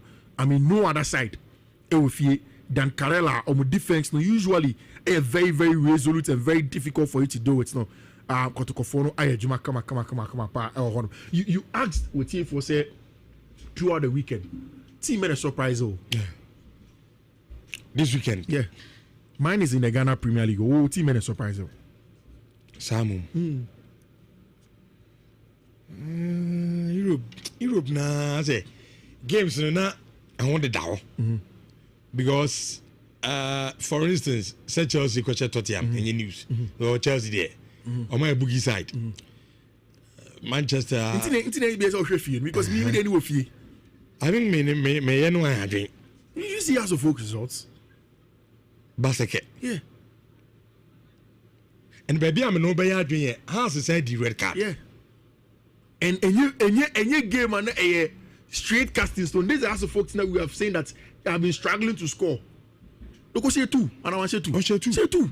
From Dukuda. Yeah. So you need to give them credit. And it looks as he said, Didi Dramani is beginning to get the right offensive pair. Yes, the red card is important, and in the Ghana Premier League, numerical advantage is very important. Udi red card, yes, the time already red card, the game state and all of that. But for us to go away and go and get that all important win with a 2-goal cushion, I think they deserve a lot of credit. I will give them a lot of credits. They have done an absolute solid job, and for me, they are the team that impressed me all throughout the world, and yet whether in Europe or in Africa, a team my friend across the folk and a year Jumanic papa edemami or honorich. Okay. Minyana Mimbi Alliance no ma yet here from Rem Zone. Na Monso Momachama Ghana Premier League yedi hun komo Sanso and over the weekend games are your boy our European nano in the edidi de hun komo so betimi abana watch our game at the offense amount of Abrobosonafi. Minchamu kitu mimra na yema to adwumade no so emfa mam 03220 A3581 A3582 A3583 onzo betimi abana wachere wadwen. Hello Champion Richardo Donkor. Yes na menjam na mama baso Donkor ni do ni Dr. Brian Champion Chiaba na Nhyira aso folks any ami no of aya leka no aso folks ma mu team na baso na ye team no ozo ye coach status ne no ma kwa ya me ka se da wene na na no so something that they are doing over there now. I think it's open. So it's me call we not even at least.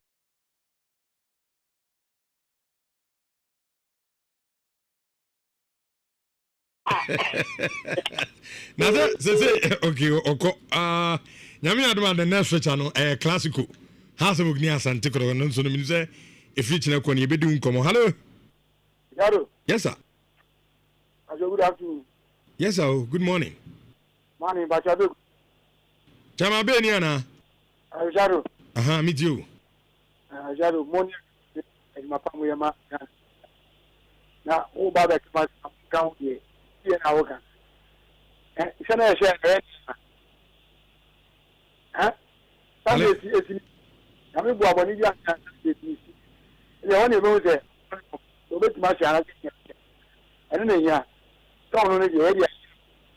Jaro nyame Matiem say Chamabi ni line mun cheda and how involved Ralo.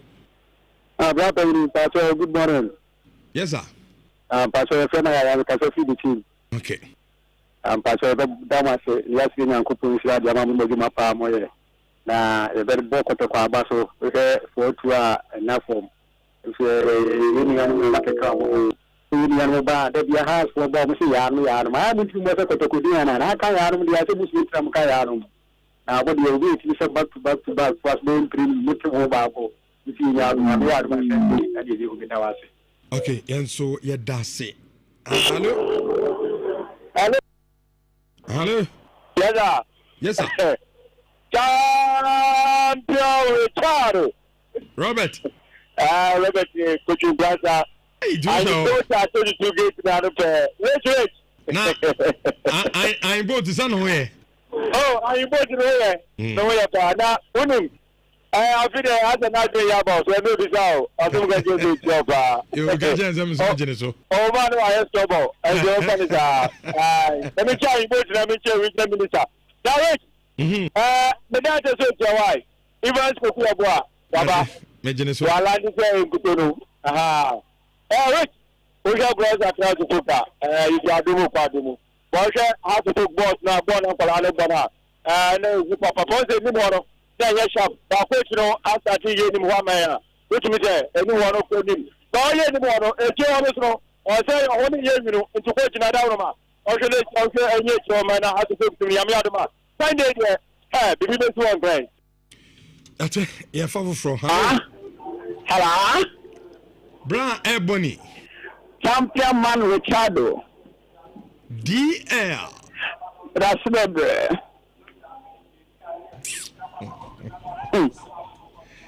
Dear Radiyami. Oh, Promise.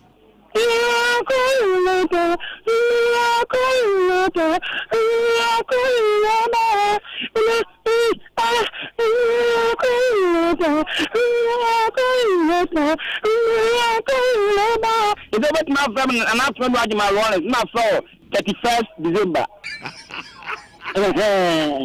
But what do you do? I'm out there.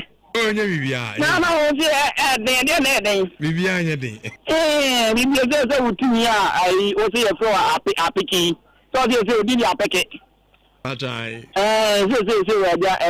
picky, but I said, and yet, here is what I want the fisherman. The fisherman, the fisherman. Yes. My godfather Bakupeno. Yes. Is it Chroma who son one? Yes.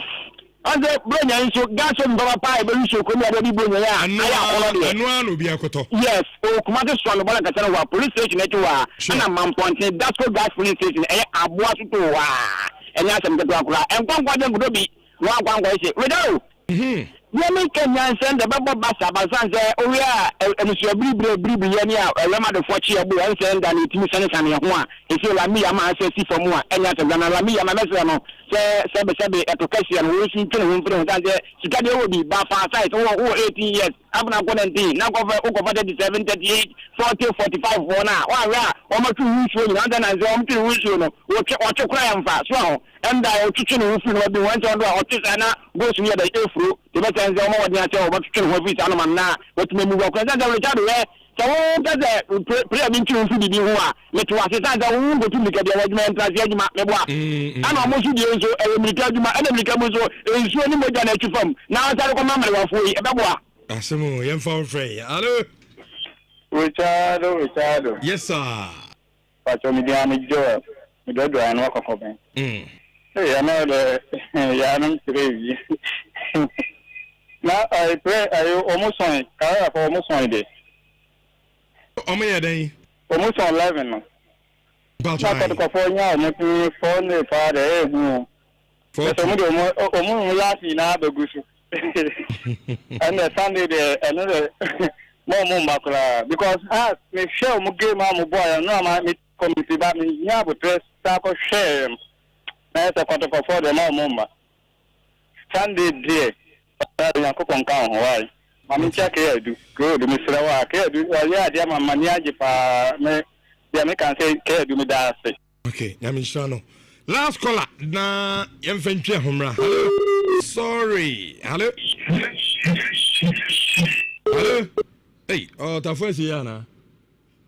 One far from me and idiot. Hello. Good morning. Yes sir. I'm also calling us I just need to go. I just said I just said. I just also kotokone hwan. Us. You want I just go. But you ever cross check my why? Me no offered me person me Canada. Ba me me say kotoko adichen has but me person me bofi ke bi na so baby na say we child do dia wo on. And so the minimum say kotoko adichen has. But me person me specific. Me no offered intina me person me bo figure bia the amount na ye twa ho aba. Na ya beto aso dia ma me shawan so 4.5 me nche kra me ba sisi ada ene asem bia eba obra so no obra atwan ene story na eba no hundudo TTB Bema wo Johnson ni mu pai ebi kam eyawo eni moja edi akira ana wo tempampan ewo 300. I think he mentioned 300. It's me away from home. It helps. It helps, and I think that they are doing a very, very good job in that regard. I said, to us right now, winning the Ghana Premier League for almost any team at all, no any problems are. Especially a club with the pedigree and the history of Adriana, it won't be a problem. The problem will be how Adriana will back up the winner of the Ghana Premier League with going to Africa and being successful there. So with that brain behind it, the fact that he is a seasoned broadcaster or Tibo Nasiwayebi for a very long time, if he can use that experience to get a team to, do the recruitment and manage things well, Senebeya, Ombetimia is successful on the African continent. I think Sebe very exciting with respect to what Adriana will be able to do on the African continent. That is good. Bechema Saki coach finally. I think we all expected it. Sebe Chembe Momo coach ako. Still, Uko Bechema. There's a Kasim Mingo. Obeba. Which means some relationships are just fitting. I say Jose Mourinho in Chelsea. And Shoba Resika ni Adriana. Obefe Adriana bia. It works for him. Aso only Adriana born no. Yeah. BB. It's enyemi wawa. Okay. See about so Kasim Mingle has come back to Bechem United again. Were you surprised that Karela lost 4-1? And I got to 4-2. And I got to Abre. Sure. Numbers on my statement. After that huge defeat, no. But this is the Karela side of Kwaway. You're in 2 crowd. What should I want? So I can say the assembly may catch you say when he goes away from home, Nuri Namadu prioritizes solidity. Into Ojai ball is okay, you're very solid, you're compact, near ball. It did not happen today. In fact, first half 3-1. 3-1, total drubbing of Nurudin Amadou. I like the fact that after the game, he has accepted that Kotoko were just better on the day than them. Which you bet Joe go no was nice. Yeah. And it was 2. First one was a solid boot. First one in the box, the second one outside of the box. All very brilliant goals. 2 solid goals. It's only BB. The number of top tender balls that we are seeing in the season also. So I think one Adriana player, one Mediama at some point, I think one Ano, and then of course this one for Hubert Jew twice. Obra at one Monday edition no DT and next story we and more being tea mecheche munjara no ntimi ancheche mu said the nkawa ti radio no ho obeti no na also my cultures or bread me de ni de omo ho so omo bua nipa wa woni bie no bi sisi usu ho wo de oba obra ya behwe na ya boa wo na ya maame e fense akua nyaako adina bes na sam aba bedan eye obra dwumadi na sam dina ene se ne ba ye fene se Naomi Amankwa sabi Naomi ayo obi a ayina yayi kakra so ati from mo hu de mpesam kire no adwene na yayi kakra na enum na me hu din na nipa na ne dio na we so de mi name o Adventi ye friend Richard. And according to Naomi Amankwa, wa fire fru. Yokobusa Naomi say Richard. Richard say me. Anyamia. Akwe obi anim sebi adwi enkoyi. so enti me mom de me mom pa de me mfa yai nyinsa ne nyamia o ma me si da bi me be me busa na no abo rich din mpa to nyamia o nyamia me rich do nyamia ha we are rich foforo enti enne no menim se oyema bene wa anitu no betena se na omo ahwe na omaboa ye maame akuanya ko na asem no ina no ya pe sede ahonsam no besi akontie du wono ma ye kofa no kase ne baade wa TV ne sede ahonsam no enso ebesi akoma men kanfo betu infama ma ka to se betting company bebre ena wo Ghana ha ba me de bia me ka cho se no obi ye adwuma na wunya mfa so mfi ni so a switch betu de obia me ka asase me otie me na oswitch ba betu no obia asase ye wo ha no afrotado se betu de so de sam se ha se ne ka muntie so obi wonu mo atwa beta twa apart from so obedi no unya bibia mfi betting company no betu de ene your points are cost ring na utimi kura yi asika so na de obeso de bia o de ai say betu influencer no also betimi de hu agim so oyo obi a utwa beta eno ne se obehye ukos no ade ama onam fofo o betting society ana eye omo a no mu nyina enso ekabom edi eye agudie ni so eno an so du ukos no ebe momo na omonso etwa bi we no se nipa ni bedi se woni so no an se wonso no ubenya onso okakra na watimi ede abo eye branch bi so ana we no enye afena se wunya number we nipa se di waji David obia timi influencer patroti die beto influencer no obia timi ye bi ni nyina ne so obetwa bet no so na onso no odo ukoso no ade amanam for fans and followers na so mo so atimi atwabi na 4% on sa atimi aka me bia no ay kama ade ama ye friend betwe